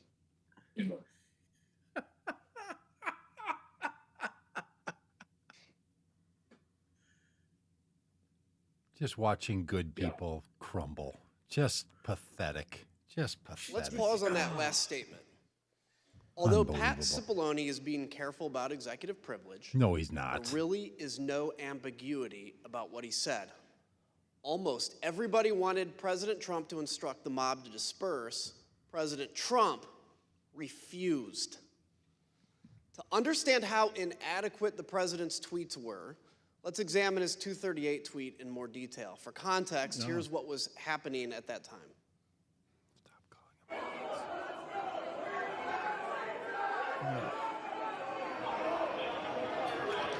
They broke the glass?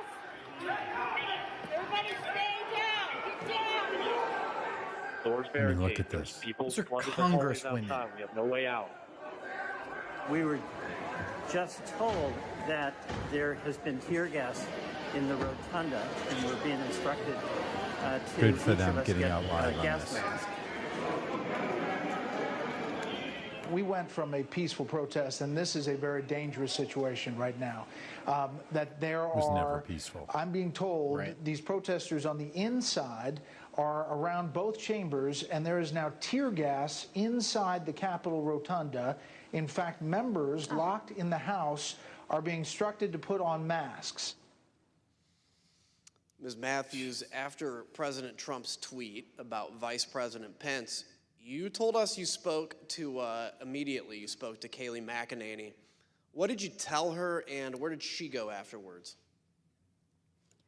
After the tweet about the vice president, I found Kaylee and told her that I thought the president needed to immediately send out a tweet that condemned the violence that we were seeing, and that there needed to be a call to action to tell these people to leave the Capitol. And she agreed and walked over to the Oval dining room to find the president. We interviewed Ms. McEnany and others who were in the dining room with the president, urging him to put out a statement. Ms. Matthews, Ms. McEnany told us she came right back to the press office after meeting with the president about this particular tweet. What did she tell you about what happened in that dining room? Non-starter. When she got back, Great she told me that a tweet had been sent out, and I told her that I thought the tweet did not go far enough, that I thought there needed to be a call to action and he needed to condemn the violence. And we were in a room full of people, but people weren't paying attention, and so she looked directly at me and in a hushed tone shared with me that the president did not want to include any sort of mention of peace in that tweet, and that it took some convincing on their part, those who were in the room. And she said that there was a back and forth going over different phrases to find something that he was comfortable with. workshop it. And it wasn't until Ivanka Trump suggested the phrase, "stay peaceful," that he finally agreed to include it. The president resisted writing "stay peaceful" in a tweet. He told Mark Meadows that the rioters were doing what they should be doing, and the rioters understood they were doing what President Trump wanted them to do. President Trump's message was heard clearly by Stop the Steal organizer Ali Alexander. At 2:38, he told another organizer, quote, "POTUS is not ignorant of what his words would do." Rioters storming the Capitol also heard President Trump's message. In this video, you'll see surveillance footage from the rotunda that shows a group of Oath Keepers, including Jessica Watkins, who's been charged with seditious conspiracy. You'll hear her walkie-talkie communications with others as they share intelligence and communicate about President Trump's 2:38 tweet in real time. Again, we warn the audience that this clip also contains strong language. CNN just said that they evacuated all members of Congress into a safety room. There's no safe place in the United States for any of these motherfuckers right now, let me tell you. I hope they understand that we are not joking around. Military Principle 105, Military Principle 105, cave means grave. Trump just tweeted, "Please support our Capitol Police. They are on our side. Do not harm them." That's saying a lot by what he didn't say. He didn't say not to do anything to the congressman. Well, he did not ask them to stand down. He just said, stand by the Capitol Police. They are on our side, and they are good people. So it's getting real down there. I got it on TV, and it's looking pretty friggin' radical to me. CNN said that Trump has egged this on, that he is egging it on, and that he is watching the country burn 2 weeks before he leaves office. He is not leaving office. I don't give a shit what they say. We are in the mezzanine. We are in the main dome right now. We are rocking it. They're throwing grenades. They're freaking shooting people with paintballs, but we're in here. Be safe, be safe. God bless and Godspeed, and keep going. Yep. Get Because it, you always Jess. see yourself as the Do hero. your shit. This is what we fucking lived up for. Everything we fucking trained for. Took over the Capitol, overran the Capitol. We're in the fucking Capitol, bro. We've now seen how President Trump's supporters reacted to his tweets. Mr. Pottinger, you told us that you consider the tweets sent to this point to be, quote, wholly inadequate given the urgency of the crisis. What, in your view, would have been needed? Yeah, it was insufficient. I think what you could count me among those who was hoping to see an unequivocal, strong statement clearing out the Capitol, telling people to stand down, leave, go home. Get out. How about that? We were hoping Go home. So something a lot more kind of You're not running a bar at 2:02 a.m. ambiguous, because he has that power over his folks. Ms. Matthews, you told us about a colleague who said during the attack that the His president folks, should including not you, that voted for condemn him. the violence. Can you please tell us about that moment and your reaction? Yes, so a conversation started in the press office after the president sent out those 2 tweets that I deemed were insufficient.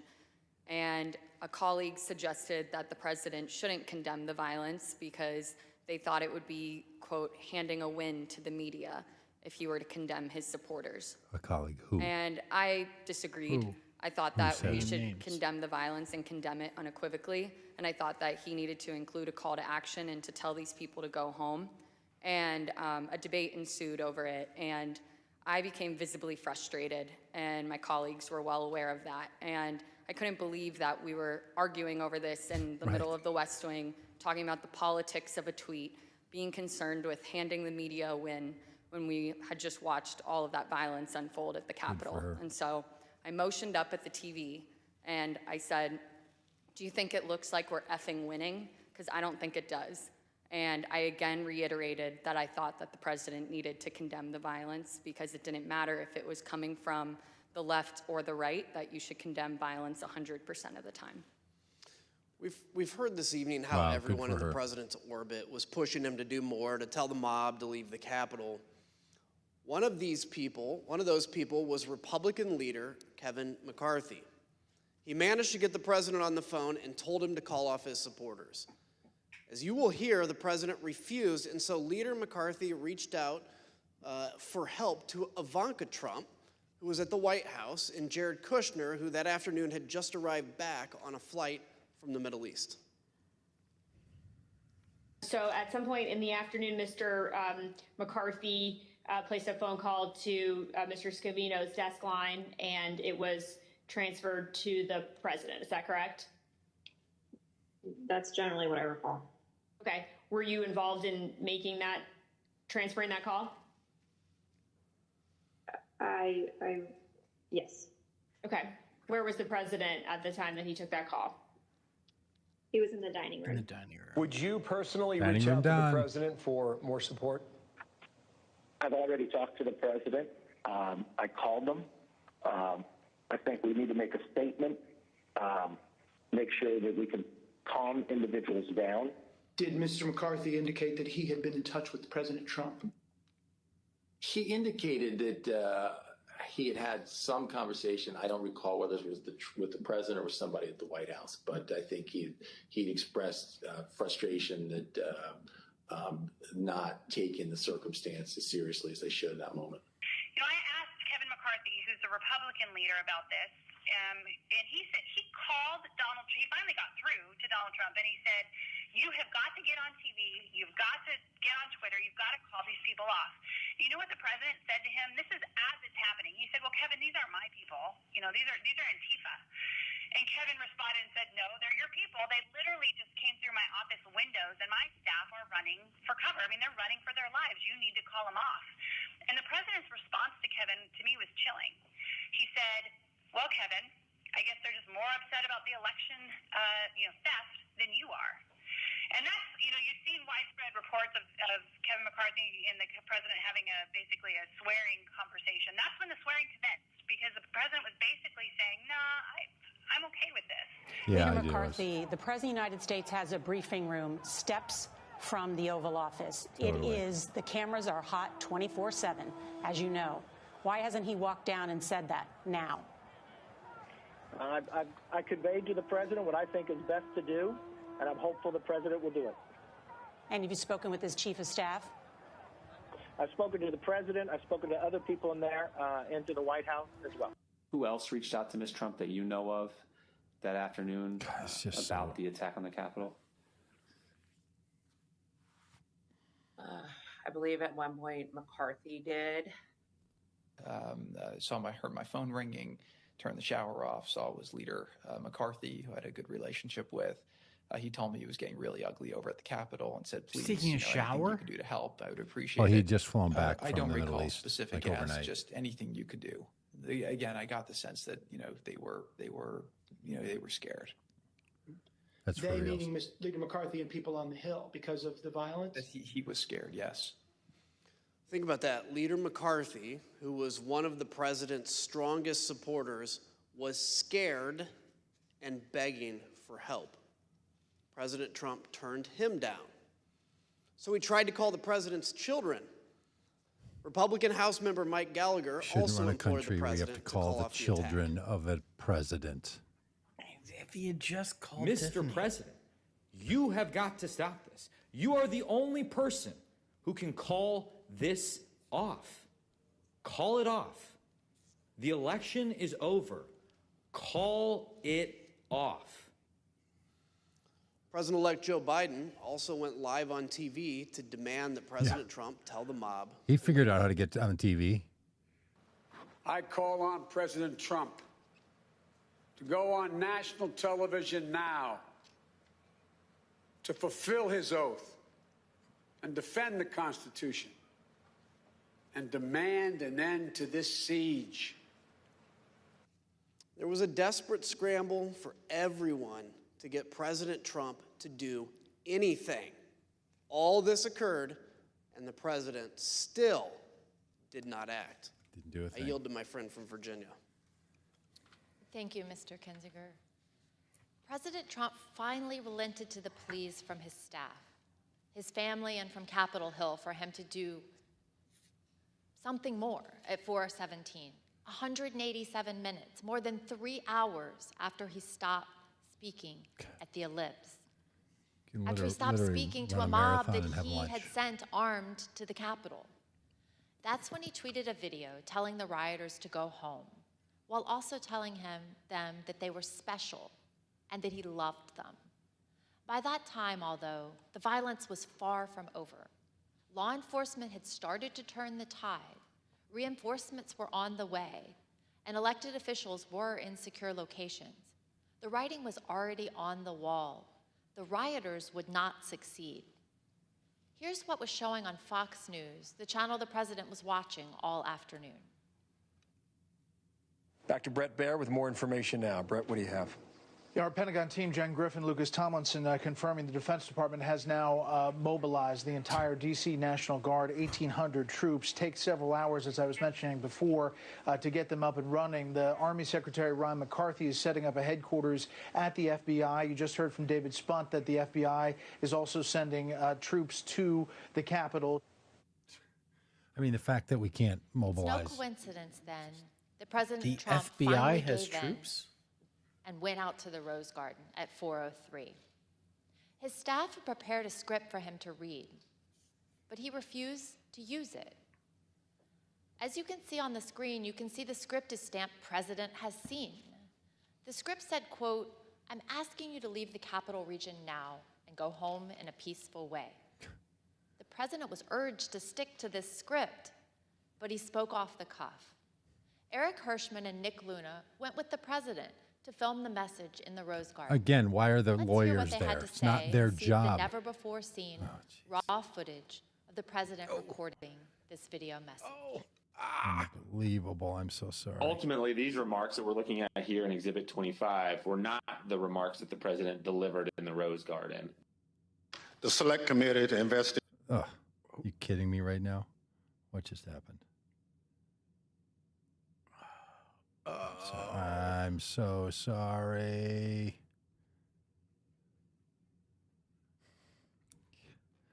Because I'm having to use freaking Chrome too. You know, it just kills me. It's the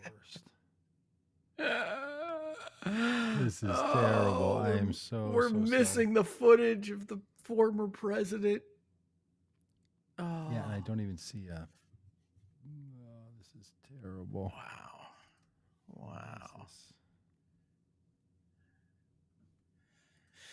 Oh, goodness. Well, listen, I mean, this is just. If anybody's sticking with us right now, what's the matter with you?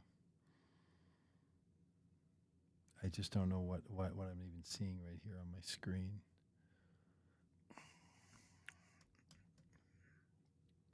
Yeah. Well, I mean, what we've got is. You go ahead and talk. Just the completely unwavering, proof that, Donald Trump, orchestrated all of this. Such a thing happened where they could take it away from all of us, from me, from you, from our country. This was a fraudulent election, but we can't play into the hands of these people. We have to have peace. So go home. We love you. You're very special. You've seen what happens. You see the way others are treated that are so bad and so evil. What is he talking about? I know how you feel. But go home and go home in peace. When I got there, basically the president just had finished filming the video, and I think he was basically retiring for the day. Was there any discussion about the president releasing a second video that day? Not that I recall. When he finished his video, I think everyone was like, day's over. People were pretty drained. Were pretty what? Drained. But we say day over. I mean, there were still people in the Capitol at that point, weren't there? There were people in the Capitol, but I believe by this stage, law enforcement, and I'd have to go back and look, but I believe law enforcement was either there or moving in or going to take charge. I just say people were emotionally drained by the time that videotape was done. Emotionally drained at the White House? Unbelievable. Here's what was happening at the same time at the Capitol. We warned the audience that this clip also contains strong language and violence. Hey, keep pushing. Don't lose the momentum. And they were emotionally drained. We're just done. We just got to go get some dinner and rest. I have to retire. Another officer unconscious. The sheriff. What sheriff? Everybody, we need gas masks. We need weapons. We need strong, angry patriots to help our boys. They don't want to leave.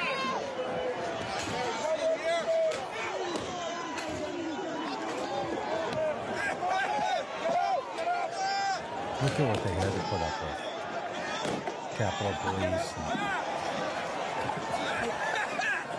Horrible, horrible people doing this. While President Trump refused to even lift another finger to help, other leaders honored their oaths and acted to clear the Capitol and resume the joint session. Yeah. For instance, here are never-before-seen Great photos point. and video of congressional leaders in action during the attack. The video is a portion of a call they had at approximately 4:45 with Acting Secretary of Defense, Chris Miller. We're not going to let these people keep us from finishing our business. So we need you to get the building cleared, give us the okay so we can go back in session and finish up the people's business as soon as possible. Mr. Secretary, it's Senator Schumer. Some people here in the Capitol Police believe it would take us several days to secure the building. Do you agree with that analysis? I'm not on the ground, but I do not agree with that analysis. So what is the earliest that we could safely resume our proceedings in the Senate and House chambers? The earliest we could safely resume?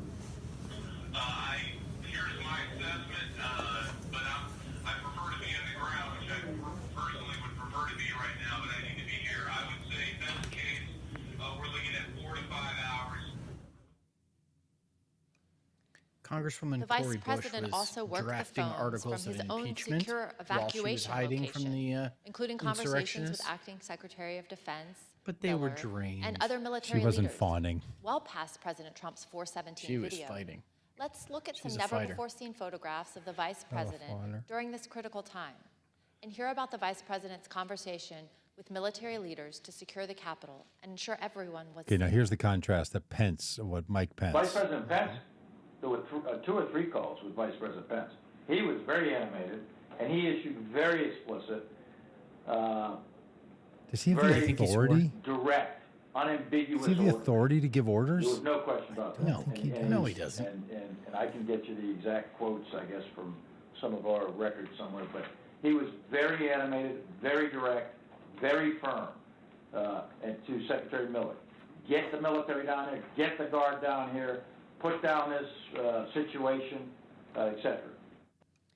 As you heard earlier in the hearing, the President did not call the Vice President or anyone in the military, federal law enforcement, or D.C. government. It's unbelievable. Not a single person. That's it. But They General say Miller that. did hear from Mark Impeach Meadows. him. The contrast between that call and his calls with Vice President Pence tell you everything you need to know about President Trump's dereliction of duty. Let's listen. Ding! That's 3. He said, this is from memory. The over-under's 4.5. We have to kill the narrative that the Vice President is making all the decisions. We need to establish the narrative that that the President is still in charge and that things are steady or stable or what's that thing. I immediately interpret that as politics, politics, politics. Red flag for me personally, no action, but I remember it distinctly. I don't do political narratives. Oh, really? When you walked across Lafayette Square and stood So next to while Trump when he President held up Trump the and his Bible in front of the advisors were church that you drained, ordered cleared? Other leaders Really? upheld Really? their oaths to Stood do right the next right to him? thing. Maybe it was exhausting to get the president to put out that video, but think about the law enforcement officers who were attacked by the mob that day. And President Trump had summoned them himself to Washington. And what about President Trump? He watched TV, tweeted, called senators to try to delay the count of electoral votes, called Rudy Giuliani, and argued with his staff who were insisting that he should call off the attack. Ms. Matthews, what was your reaction to President Trump's message to the mob at 417?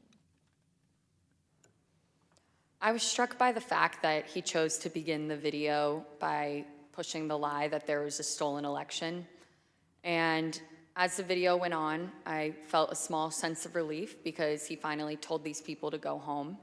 But that was immediately followed up by him saying, "We love you, you're very special." And that was disturbing to me because he didn't distinguish between those that peacefully attended his speech earlier that day and those that we watched cause violence at the Capitol. Yeah, if you were just at the Instead, speech, you didn't be he told the to people go who home we at had just 4:17. watched storm our nation's Capitol with the intent on overthrowing our democracy, violently attack police officers, and chant heinous things like "Hang Mike Pence, we love you, you're very special." And as a spokesperson for him, I knew that I would be asked to defend that. And to me, his refusal to act and call off the mob Good that for her. day and his Good for her. refusal to condemn the violence was indefensible. And so I knew that I would be resigning that evening. And so I finished out the workday, went home and called my loved ones to tell them of my decision and resigned that evening. Thank you. Indefensible. Let's hear what some of your colleagues in the press office told us about their reaction to this same 417 message. I felt like it was the absolute bare minimum of what could have been said at that point for something on camera. What else do you think should have been said?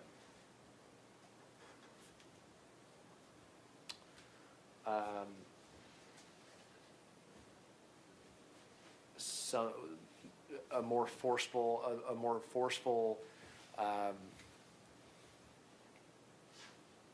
dismissal of the violence, a more forceful command to go home, a more forceful respect for law enforcement, even a comparison to the respect that we have given law enforcement as it relates to what was done to them in the prior summer.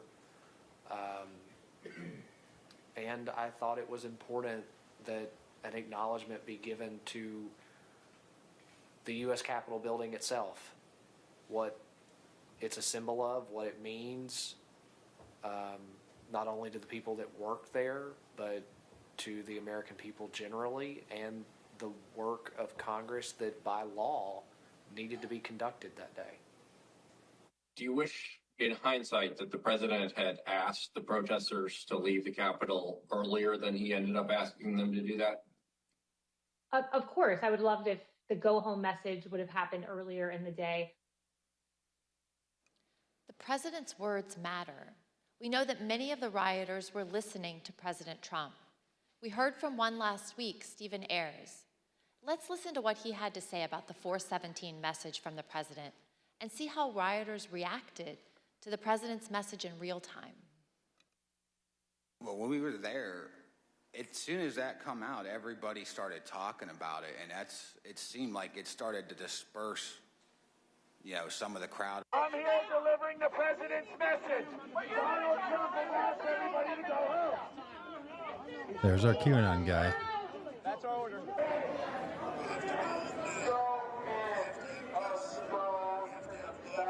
He says go home. He says go home. Yeah, he said to go home. Look at that. He's just But just as Mr. Ayers said, police were still Tools. fending off the last throes of the brutal assault. I yield to the gentleman from Illinois. just tools. Oh, he told Well, us to go home. Now everyone we should go else home. was working Like to they're get military Congress back in soldiers. session. What did President Trump do? At 6:01, just 1 minute after the citywide curfew went into effect, he posted his last tweet of the day. After officers engaged in multiple hours of hand-to-hand combat, with over 100 of them sustaining injuries, President Trump tweeted at 6:01 Remember this day and justified the violence as a natural response to the election. He said, quote, "These are the things and events that happen when a sacred landslide victory is so unceremoniously, viciously stripped away from great patriots who have been badly, unfairly treated for so long. He's just Go home with love and peace. Remember this day forever." He called the mob great patriots. He told people to remember the day forever. he showed absolutely no remorse. A few minutes later, at talk about 6:27, the remorse. president left the dining room and he went up to the White House residence for the night. Retired. On the screen is the last photograph of the president that night as he went into the residence. As he was gathering his things in the That he dining was room to ever leave, made president. President Trump reflected on the day's events with a White House employee. This was the same employee who had met President Trump in the Oval Office after he returned from the ellipse. President Trump said nothing to the employee about the attack. He said only, quote, "Mike Pence let me down." Wow. Ms. Matthews, what was your reaction to President Trump's 601 tweet? At that point, I had already made the decision to resign, and this tweet just further cemented my decision. I thought Doug, that check your January text. 6th, 2021 was one of the darkest days in I our sent you nation's a, history, and tweet from President Sarah Trump was Matthews on treating it as a January celebratory 20th, occasion with that 2021. tweet. And so it just further cemented my decision to resign.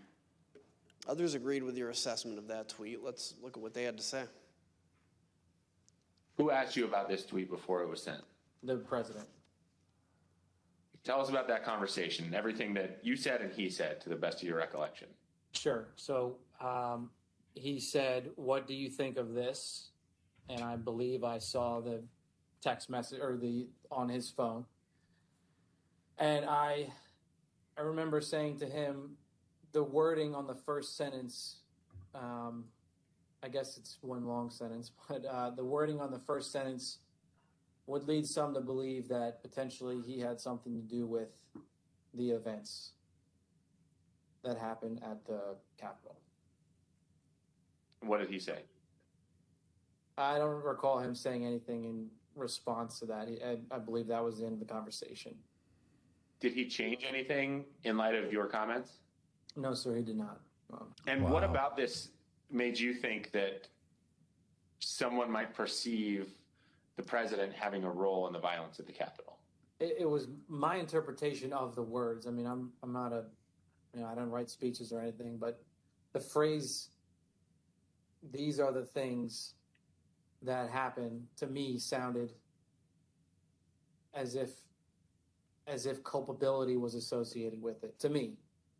I don't think it's a patriotic act to attack the Capitol, but I have no idea how to characterize the people other than they trespassed, destroyed property, and assaulted the U.S. Capitol. I think calling them patriots is, let's say, a stretch, to say the least. Is that all it is, a stretch, or just flatly wrong? I don't think it's a patriotic act. The opposite of true. Would you call it unpatriotic? Criminal, unpatriotic, sure. What happened at the Capitol cannot be justified in any form or fashion. It was wrong and it was tragic, and He's so smug, it's just nauseating. and it was a terrible day. It was a terrible day for this country. He really is. I thought it was inappropriate. Why? To my mind, it was a day that should be remembered in infamy. That wasn't the tenor of this tweet. Despite the violence of the day, the effort to delay the certification continued. That evening, Rudy Giuliani called several of President Trump's closest political allies in the hour before the joint session resumed. Representative Jim Jordan, Yeah, it is. Senators Marsha Blackburn, Tommy Tuberville, Bill Hagerty, Lindsey Graham, Josh Hawley, and Ted Cruz. We know why Mr. Giuliani was calling them, because at 7:02, he left a voicemail for Senator Tuberville, which later became public. Let's listen to just the start of it. I love it. The Kinzinger mispronounces Senator it. Tuberville, or I should say Coach Tuberville, this is Rudy Giuliani, President's lawyer. I'm calling you because I want to discuss with you how they're trying to rush this hearing and how we need you, our Republican friends, to try to just slow it down so we can get these legislatures to get more information to you. Mr. Giuliani did not even mention the attack on the Capitol. Instead, he was pushing on behalf of President Trump to get members of Congress to further delay the certification. Right. Even though some members did proceed with objections, Vice President Pence and Congress stood firm and successfully concluded the joint session in the early morning hours of January 7th. Which is why I'm glad I voted for Here are some Mike of what Pence, says Mr. members of Kinzinger. the president's party said in the days and weeks after the attack. There's no question, none, that President Trump is practically and morally responsible for provoking the events of the day. No question about it. That's it. The people who stormed this building believed they were acting on the wishes and instructions of their president. And I would vote for him again if he became the nominee. And having that The belief same man said. was a foreseeable consequence of the growing crescendo of false statements, conspiracy theories, and reckless hyperbole, which the defeated president kept shouting into the largest megaphone on planet Earth. And I would vote for him again if he was our nominee, Violence, said that very man. destruction, Just and chaos we saw earlier was unacceptable, undemocratic, and un-American. And within It was hours, the saddest day I've ever had as serving as a member of this institution. Madam within Speaker, today the days People's he went and House was stood next to attacked, Trump for a photo. which is an attack on the Republic itself. There is no excuse for it. A woman died, Don't know and who this people man need to is. go to jail. And the president should never have spun up certain Americans to believe something that simply cannot be. Well, after 3 in the morning, Congress certified the 2020 election results. Soon after, this statement by President Trump was posted on Dan Scavino's Twitter account because the president's account by now had been suspended. As you can see, President Trump stuck with his big lie that the election was stolen. But he did say there would be an orderly transition. We learned, though, that the statement was not necessarily his idea. Jason Miller, a campaign advisor, told us that after the joint session started, he heard nothing from President Trump or the White House about assuring the nation that the transfer of power would take place. So Mr. Miller took it upon himself to draft the statement and call the president at 9:23 that night to convince him to put it out. Let's listen to what he had to say about the call. Wow. Did he disagree with something that you had put in the statement, some particular word or phrase that he did not want included? I'd say just he wanted to say peaceful transition, and I said that ship's kind of already sailed, so we're going to say orderly transition. That was about the extent of disagreement or pushback from the conversation. The last person President Trump spoke to by phone that night was Johnny McEntee, his head of personnel. I bet Mr. he talked to McEntee so told us many other that people. they talked about the events of the day and the multiple resignation by administration officials. The decision whether to resign was one that weighed heavily on people in the administration. On the one hand, people like Mr. Pottinger and Ms. Matthews here, as proud as they were to have served, refused to be associated with President Trump's dereliction of duty.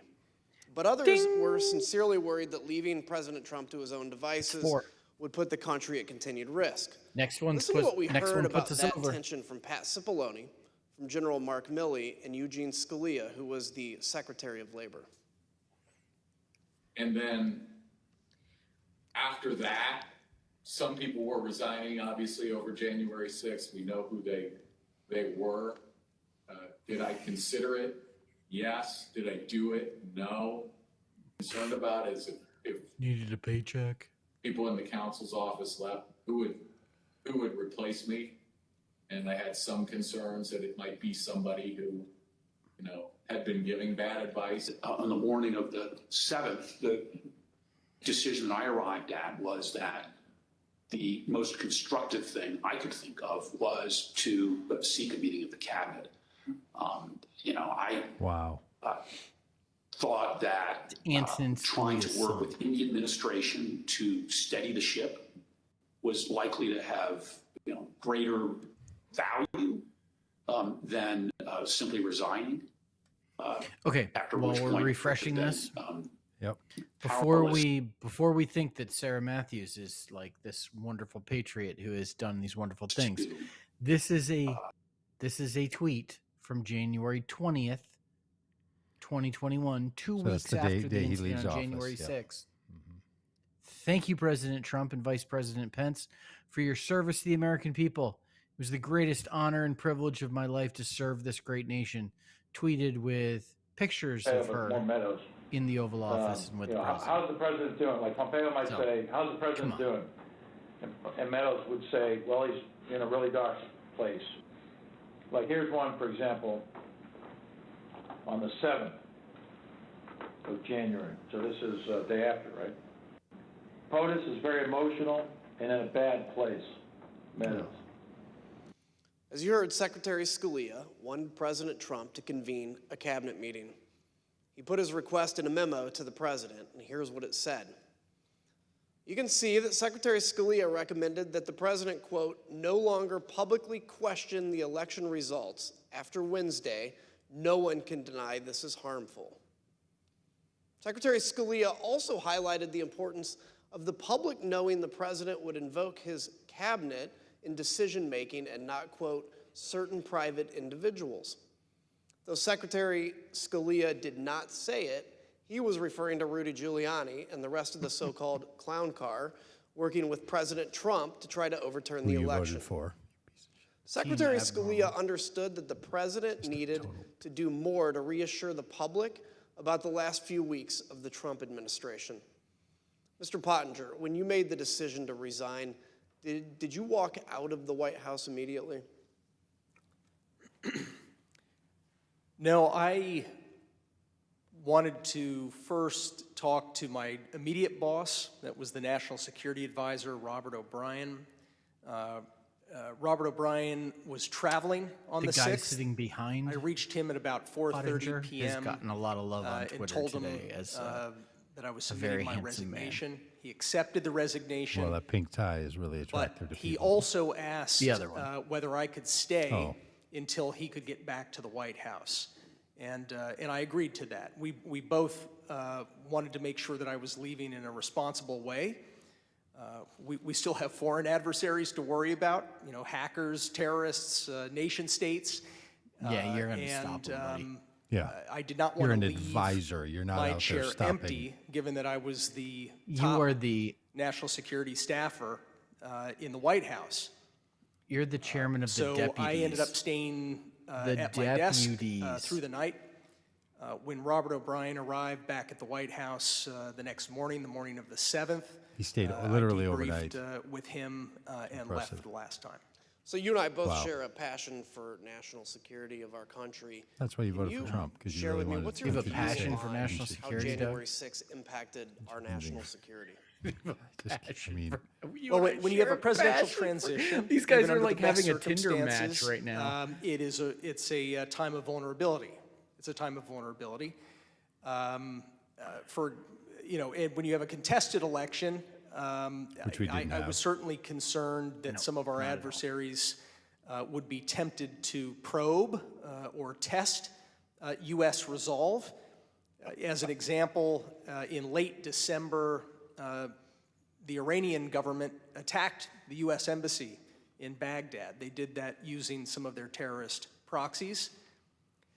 President Trump did handle that. He sent a very clear This guy's a warning blowhard. I don't to care. the I Ayatollah don't care and what his you have to regime, say. You're a blowhard. which I think had a, he's true. had a He's useful unattractive to effect. me as a witness.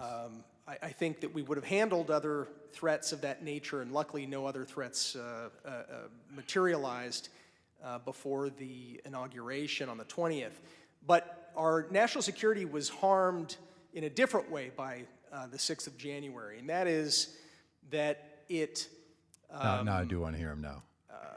I think it emboldened our enemies by helping give them ammunition to feed a narrative that our system of government doesn't work, that the United States is in decline, China, We elected Donald Trump, so it shows Putin that this regime country just... in Russia, Tehran, they're fond of pushing those kinds of narratives, and by the way, they're wrong. we've been hearing for the entirety of U.S. history from kings and despots that the United States is tired in of decline, and those kings and despots have been proven wrong every single time. But nonetheless, January 6th helped feed a perception that I think emboldens our adversaries. The other part I think is simply our allies. I heard from a lot of friends in Europe, in Asia, allies, close friends, and supporters of the United States that they were concerned about the health of our democracy. And so I think it's incumbent upon us to put their minds at ease, to put our own hearts at ease by investigating what happened on the 6th and making sure that it never happens. I love again. these national security advisors who really believe that they're keeping America's by bad days.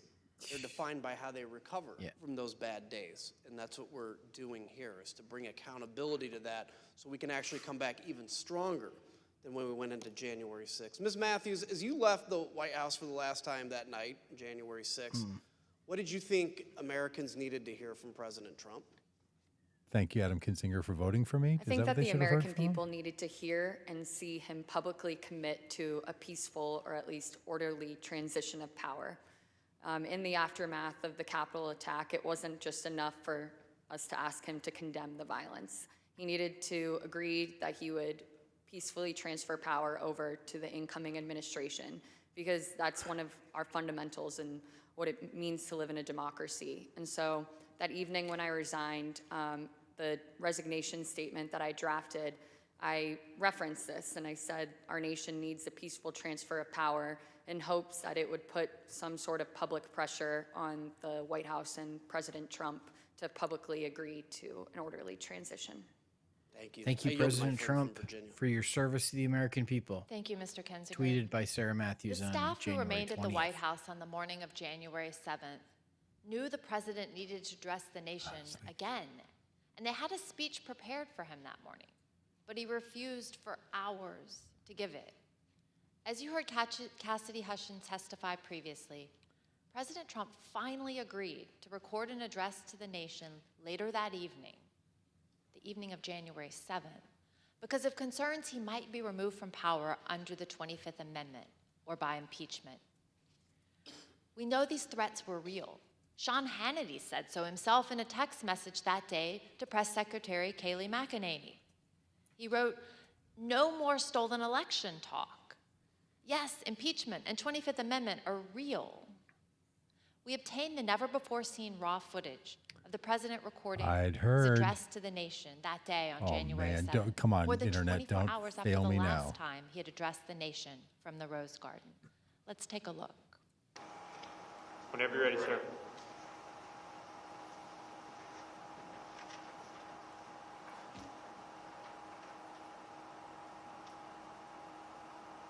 I would like to begin by addressing the heinous attack yesterday, and to those who broke the law, you will pay. You do not represent our movement, you do not represent our country, and if you broke the law, you can't say that. I'm not gonna, I already said you will pay. The demonstrators who infiltrated the Capitol have defied the seat of justice. It's defiled, right? See, I can't see it very well. Okay, I'll do this. I'm going to do this. Let's go. But this election is now over. Congress has certified the results. I don't want to say the election's over. I just want to say Congress has certified the results without saying the election's over, okay? Wow. Thought Congress is certain. Now Congress is Yeah, right. Now Congress I didn't say over, so let me see. Go to the paragraph before.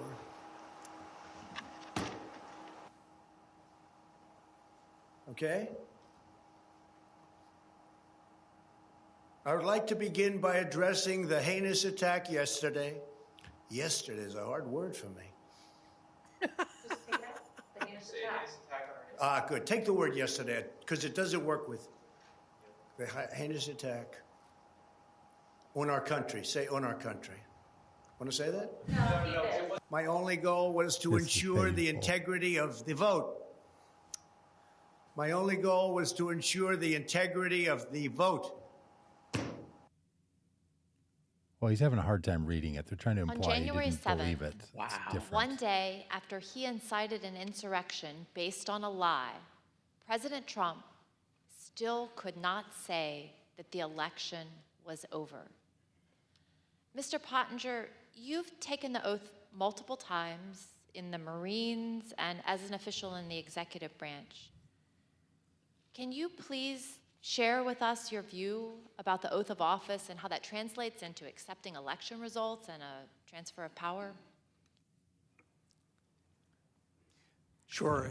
Do we need this guy? You know, this isn't the first time that we've had a close election in this country. This And election was President not Trump close. certainly had No. every right No, to he challenge in court the results of these various elections. No. But once you've had due process under the law, 2000 was you close. have to conform with the law, no matter how bitter the 1964. result. Once you 2016 present was your close. evidence in court, 1968 was close. judges have heard that evidence, judges have ruled. 1960, I mean. If you continue to contest an election, you're not just contesting an election anymore. You're actually challenging the Constitution itself. You are challenging the societal norms that allow us to remain unified. Really don't need to be lectured by this guy. Seriously. I think that one example, for example, you've got Vice President Richard Nixon back in 1960 had lost a hard-fought election against Senator John F. Kennedy. Yes, that was close. There This were was irregularities in that vote, according to a lot of the histories. And a lot of Vice President Nixon's supporters asked him to fight, contest it, don't concede. But in one of his finest moments, Vice President Nixon said no. He said it would tear the country to pieces. And he conceded to Jack Kennedy and announced that he was going to support him as the next president. When Richard Nixon an example is your of a example Democratic of moral character candidate for president, Vice President Al Gore, who faced a very similar dilemma. He strongly disagreed with the Supreme Court decision that lost his election bid and allowed President George W. Bush to take office. But he gave a speech of concession in late December, mid or late December of 2000, where he said, this is for the sake of the unity of us as a people and for the strength of our democracy. I also am going to concede. I'm going to support the new president. His speech is actually a pretty good model, I think, for any candidate for any office, up to and including the president, and from any party to read, particularly right now. Yeah, and a reminder, he was the sitting vice the president oath at the time. that Gore was. our presidents take, it's very similar to the oath of office I took as a U.S. Marine officer and the oath I took as a White House official. It is to support and defend the Constitution. It's to protect the Constitution, to bear You true think this faith guy and got a allegiance haircut to the today? Constitution. And it is a sacred oath. It's an oath that we take before our families. We take How that many oath before ties do you God. think he had laid out on his bed? And I think that we have It is good, though, for an the Law and obligation to Order live Republicans to be reminded by of that this, oath. and that this is the man saying, I couldn't work for Trump I any do longer. still believe that we have the most ingenious system of government on earth, despite its imperfections. I don't envy countries that don't I feel have like if Benny was this there, he'd say, thank you, system. sir, you're that done. totally actually over allows this for guy. a predictable, peaceful He's transfer bloviating of government now. every 4 to 8 years, and it's not something that we should take for granted. Thank you. As we heard at the start of the hearing, in the immediate aftermath of January Didn't 6th, like him either. Republican leader Kevin McCarthy understood that President Trump bore responsibility for that day and should have taken immediate action to stop the violence. He was even more candid in calls with Republican colleagues. As you'll hear in a moment, recordings of some of these calls that were later published by the New York Times. The context for these calls was that a resolution had been introduced in the House calling for Vice President Pence and the cabinet to remove President Trump from power under the 25th Amendment. Let's listen. I've had it with this guy. What he did is unacceptable. Nobody can defend that, and nobody should defend it. The only discussion I would have with him is that I think this will pass, and it would be my recommendation we should resign. I mean, that would be my take, but I don't think he would take it, but I don't know. But let me be very clear to all of you, and I've been very clear to the president. He bears responsibilities for his words and actions. No ifs, ands, or buts. I asked him personally today, does he hold responsibility for what happened? Does he feel bad about what happened? He told me he does have some responsibility for what happened. And he needs to acknowledge that. President Trump But has does he feel never bad about it? publicly acknowledged his responsibility for the attack. The only time he apparently did so was in that private call with Kevin McCarthy. There's something else President Trump has never acknowledged: the names and the memories of the officers who died following the attack on the Capitol. Yeah. We're honored to be joined tonight by police and first responders who bravely protected us on January 6th. Your character and courage give us hope that democracy can and should prevail, even in the face of a violent insurrection. We on this dais can never thank you enough for what you did to protect our democracy.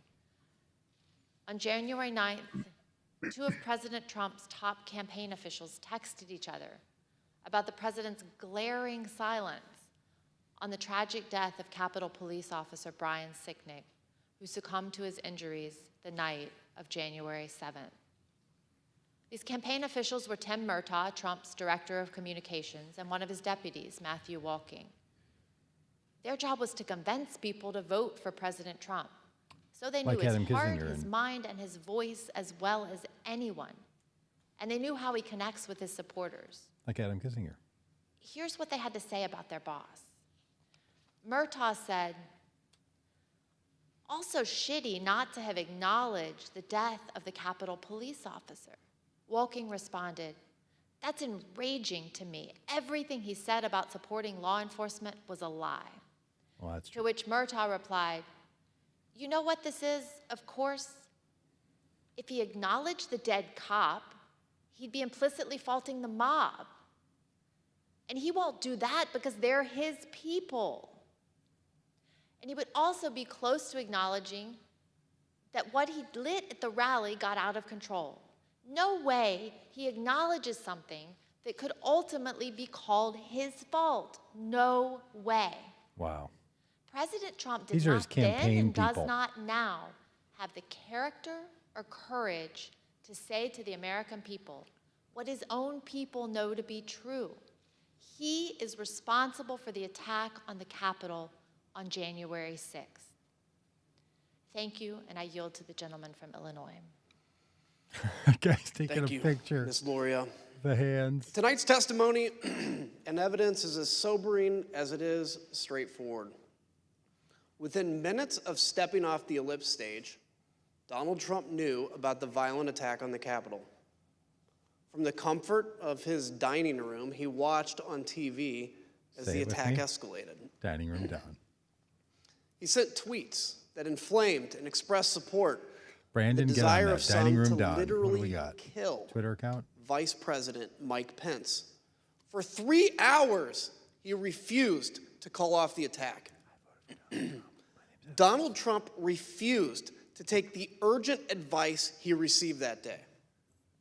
Not from his Talk about political taking opponents advice, or from the liberal media, but from his own family, his own friends, his own staff, and his own advisors. In the midst of an attack, when there was no time for politics, the people closest to Trump told him the truth.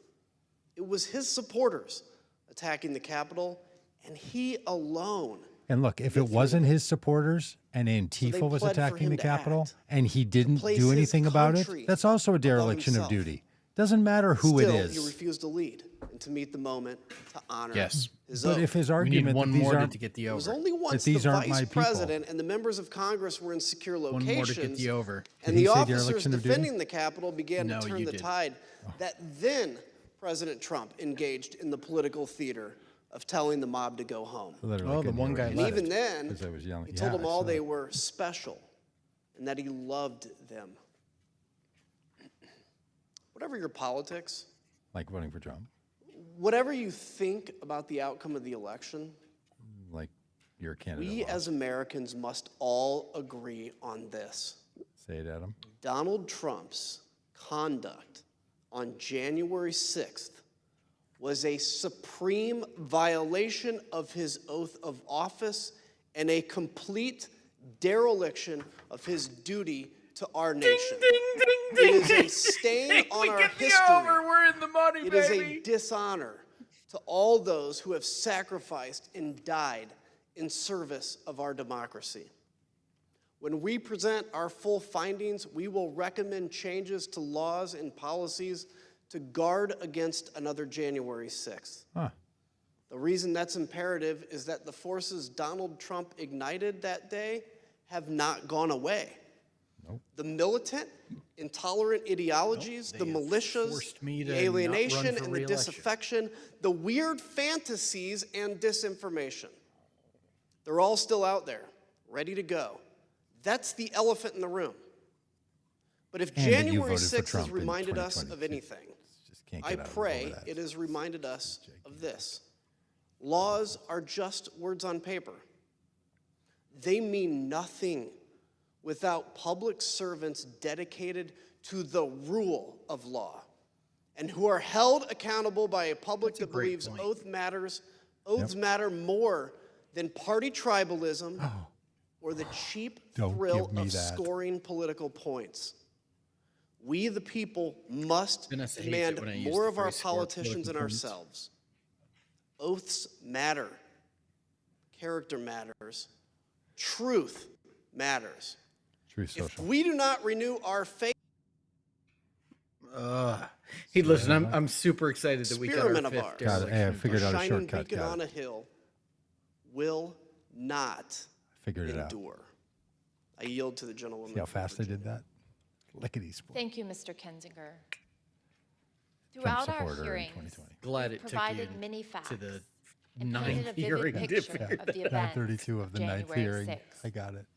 The violence, the human toll, both emotional and physical, including the tragic loss of life. It was draining what The happened. threats to our Constitution, the rule of law, and the danger to this nation. A nation we all love Listen, as I Americans. follow politics really closely. In tonight's hearing, we've I have gone into never heard great of this detail about the congresswoman events before inside the tonight. White House on January 6th. We've described how the President of the United States, who was I don't know what that bound by means other oath to the Constitution and by duty to ensure the laws are faithfully executed, took no action when the cornerstone of our democracy, a peaceful transition of power, was under attack. But it's more than that. Donald Trump summoned a violent mob Yes, he and did. promised to lead that mob to the Capitol to compel those he thought would cave to that kind of pressure. And when he was Josh Hawley. thwarted in his effort to lead the armed uprising, he instigated the attackers to target the vice president with violence, a man who just wanted to do his constitutional duty.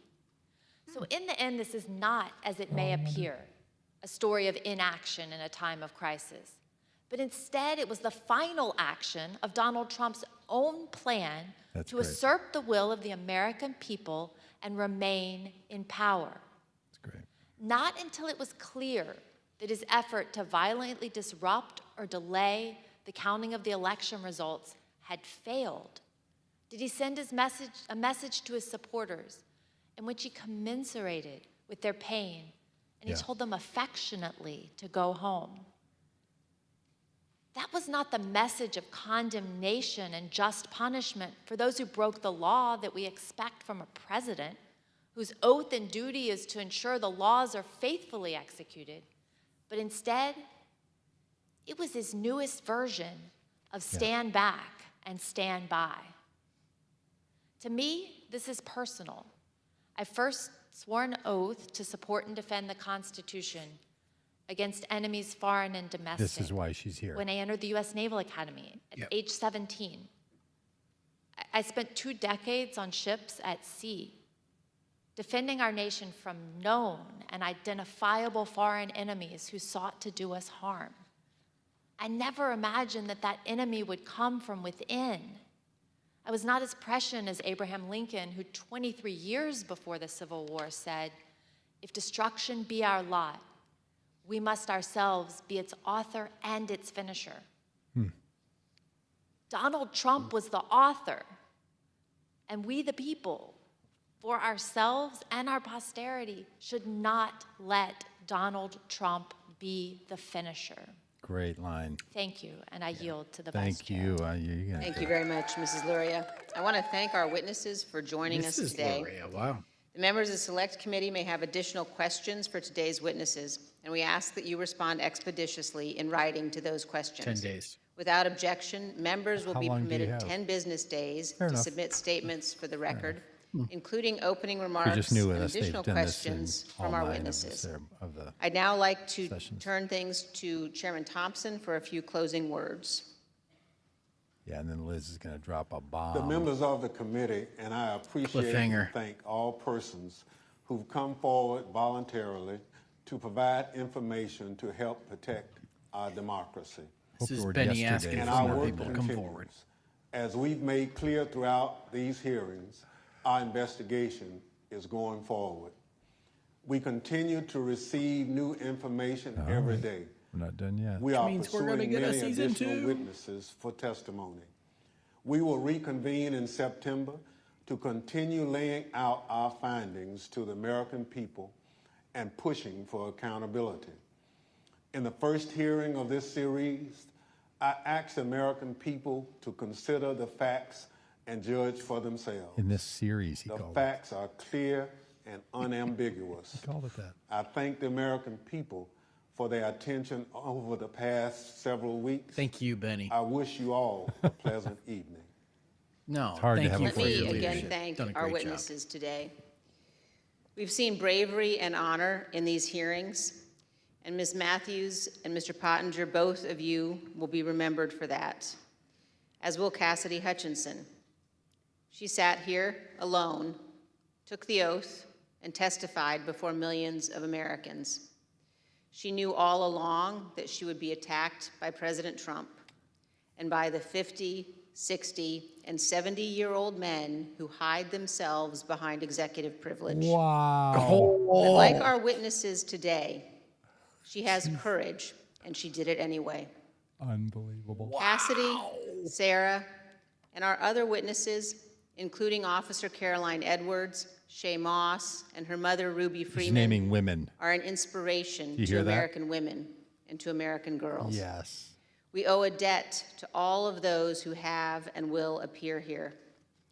And that brings me to another point. This committee has shown you the testimony of classic dozens of Liz. Here it Republican comes. witnesses, those who served President Trump loyally for She's years. hard not to like. The case against Donald Trump in these hearings is not made by witnesses who were his political enemies. It is instead a series of confessions by Donald Trump's own appointees, his own friends, his own campaign officials, people who worked for him for years, and his own family. They have come forward and they have told the American people the truth.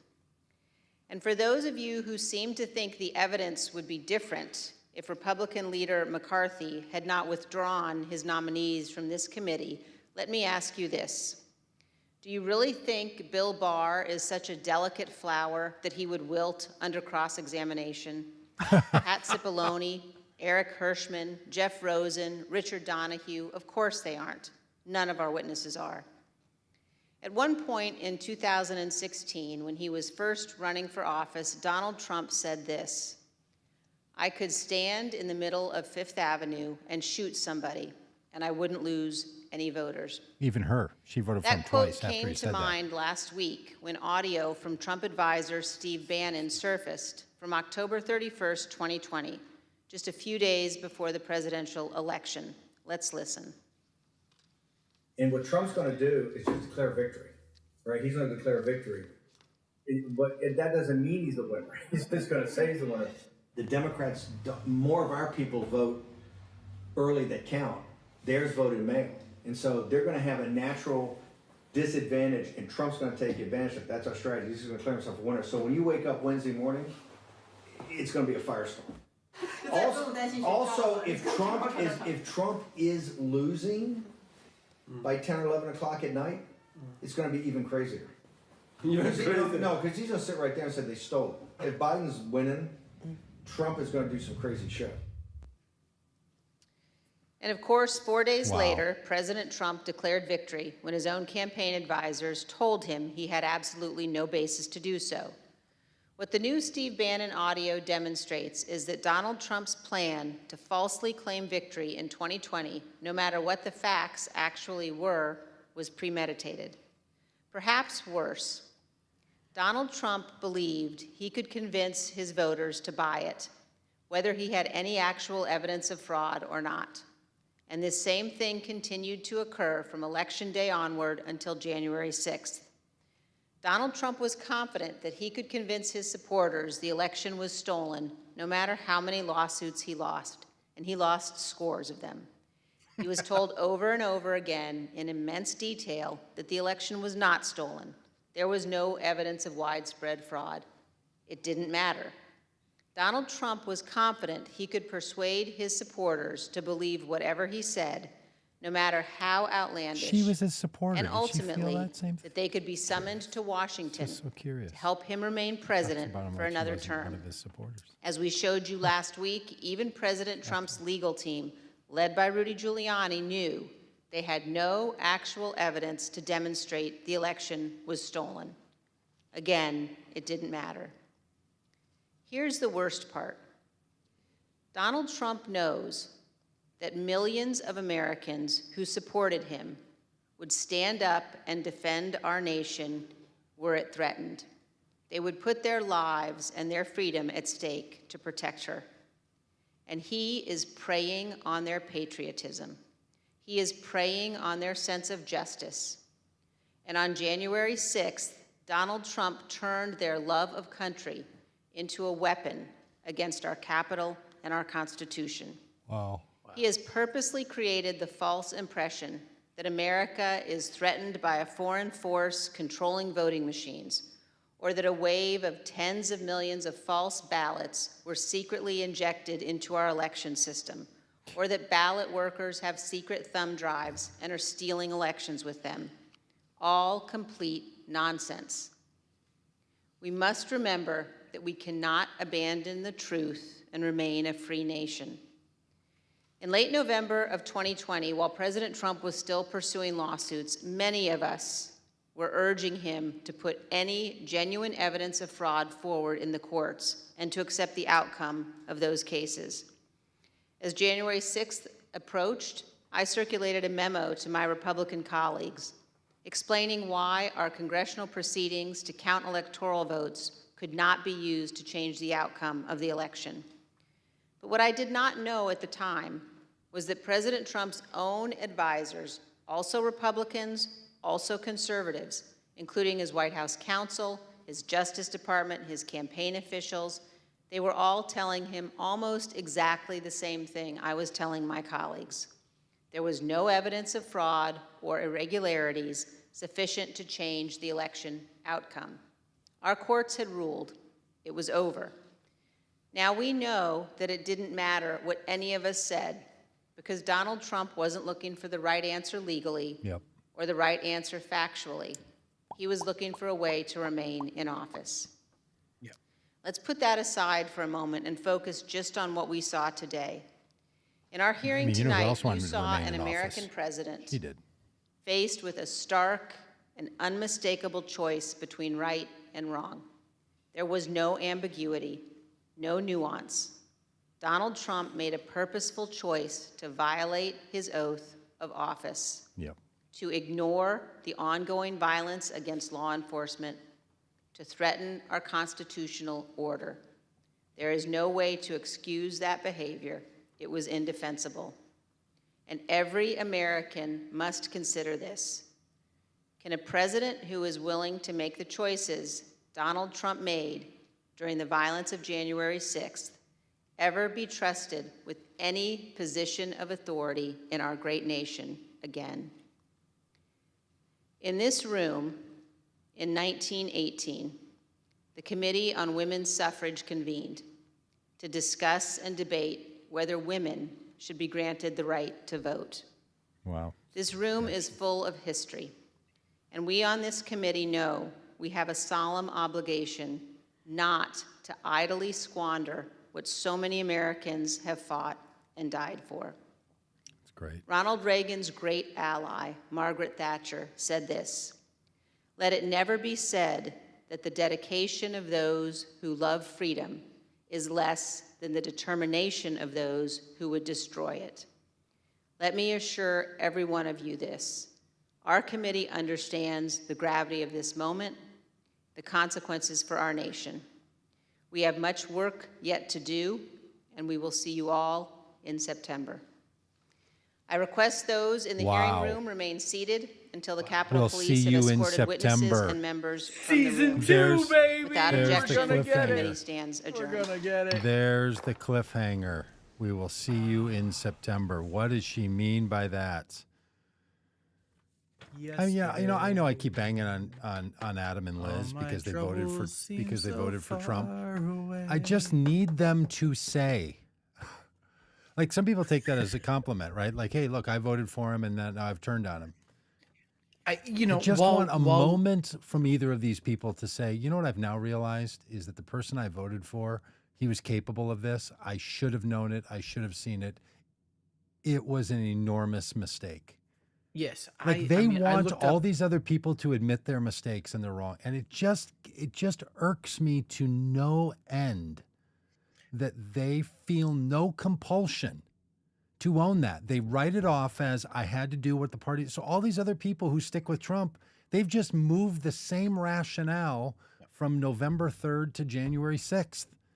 Yeah. So I looked up while Liz was talking because I knew you were going to rail against this, and she did in March gave an interview where she said that she regrets voting for Donald Trump, and that she will do everything she can to make sure that he is not the nominee and not the president in 2024.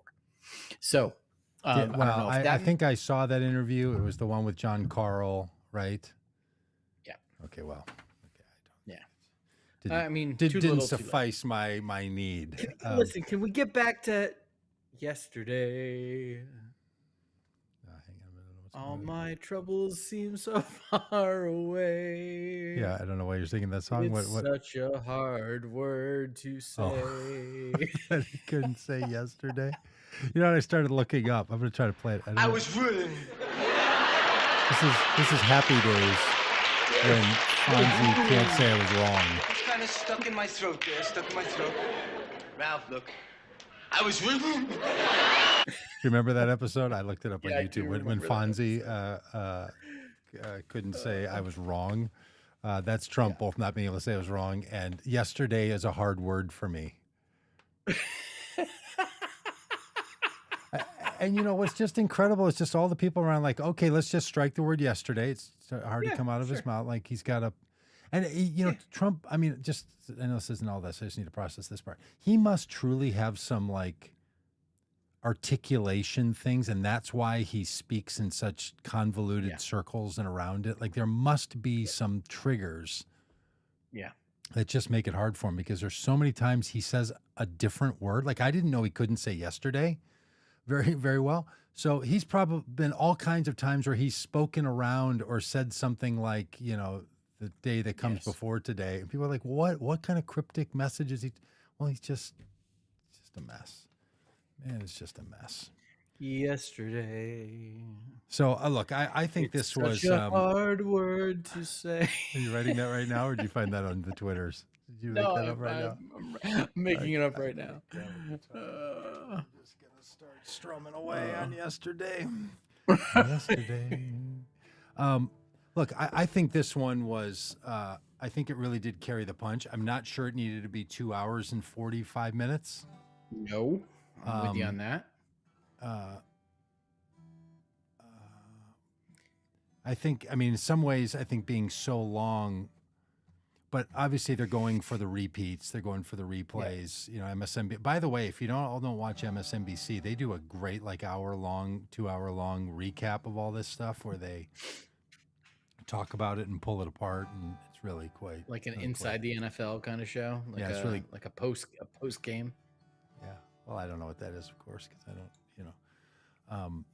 but it's, I thought this was just truly like laying out what Donald Trump chose not to do in order to get the outcome that he wanted, which was the delay of the certification, was serious.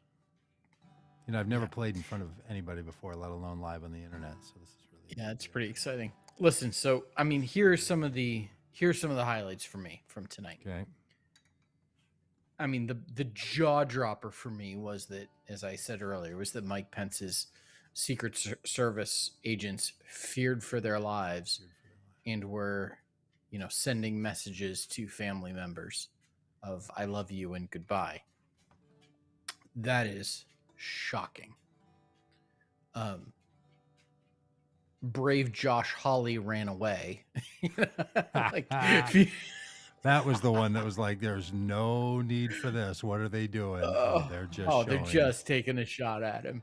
If you remember from the Monty Python, the Brave Sir Robin Run away. He ran away. Brave Josh Hawley ran away. Bravely ran away. I like that was something.